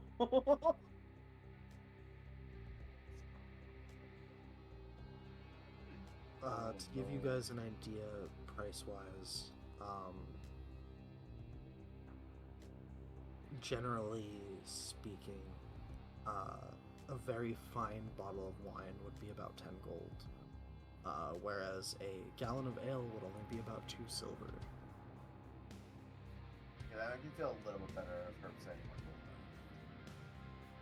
Also, to give you an idea, hiring a skilled laborer for a day of work would be an expected pay of 2 gold per day. Okay. So, not the worst. Not the worst. It's just in comparison to what we've been spending. And, like, we've only been using gold pieces, so it's like, damn. The clothes were expensive because clothes are kind of expensive in the city, given that, for the most part, like, people don't really need to buy new stuff all that often. So other clothes is more like a luxury then. Especially new from the designer, which is what you guys went with. Is that? Oh Jesus! Okay, never mind. Yeah. Damn. There are like thrift stores where you could get cheaper clothes, but Oh, we just went to a designer branch. I guess. did, Or, yes. I guess. Was it like the equivalent of Macy's or Burlington? Bloomingdale's. Probably pick out more. Probably more like one of those like sort of locally owned boutiques that you'll find in like an artsy city. Fair. They're not brand names. They're local boutiques. Yeah. Echo got a dress. Rally got a dress. And Rory got a thingy. An outfit, I think. Yeah. Didn't you buy a shirt for Gurren or Homer too? No. Oh, you did. I bought cards for Gurn. Oh, right. What did you buy for Homer? I remember you bought something for Homer. She was trying to buy him booze, Ah. but she hasn't found it yet.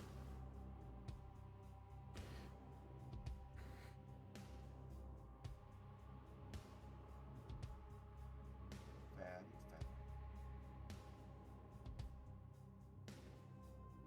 Oh. Alright, wee wees, I think I'm off to Betty Bay. Okay. Good night. Good night. Good game. Good game. Good night, y'all. Good night. Bye, stream. Bye.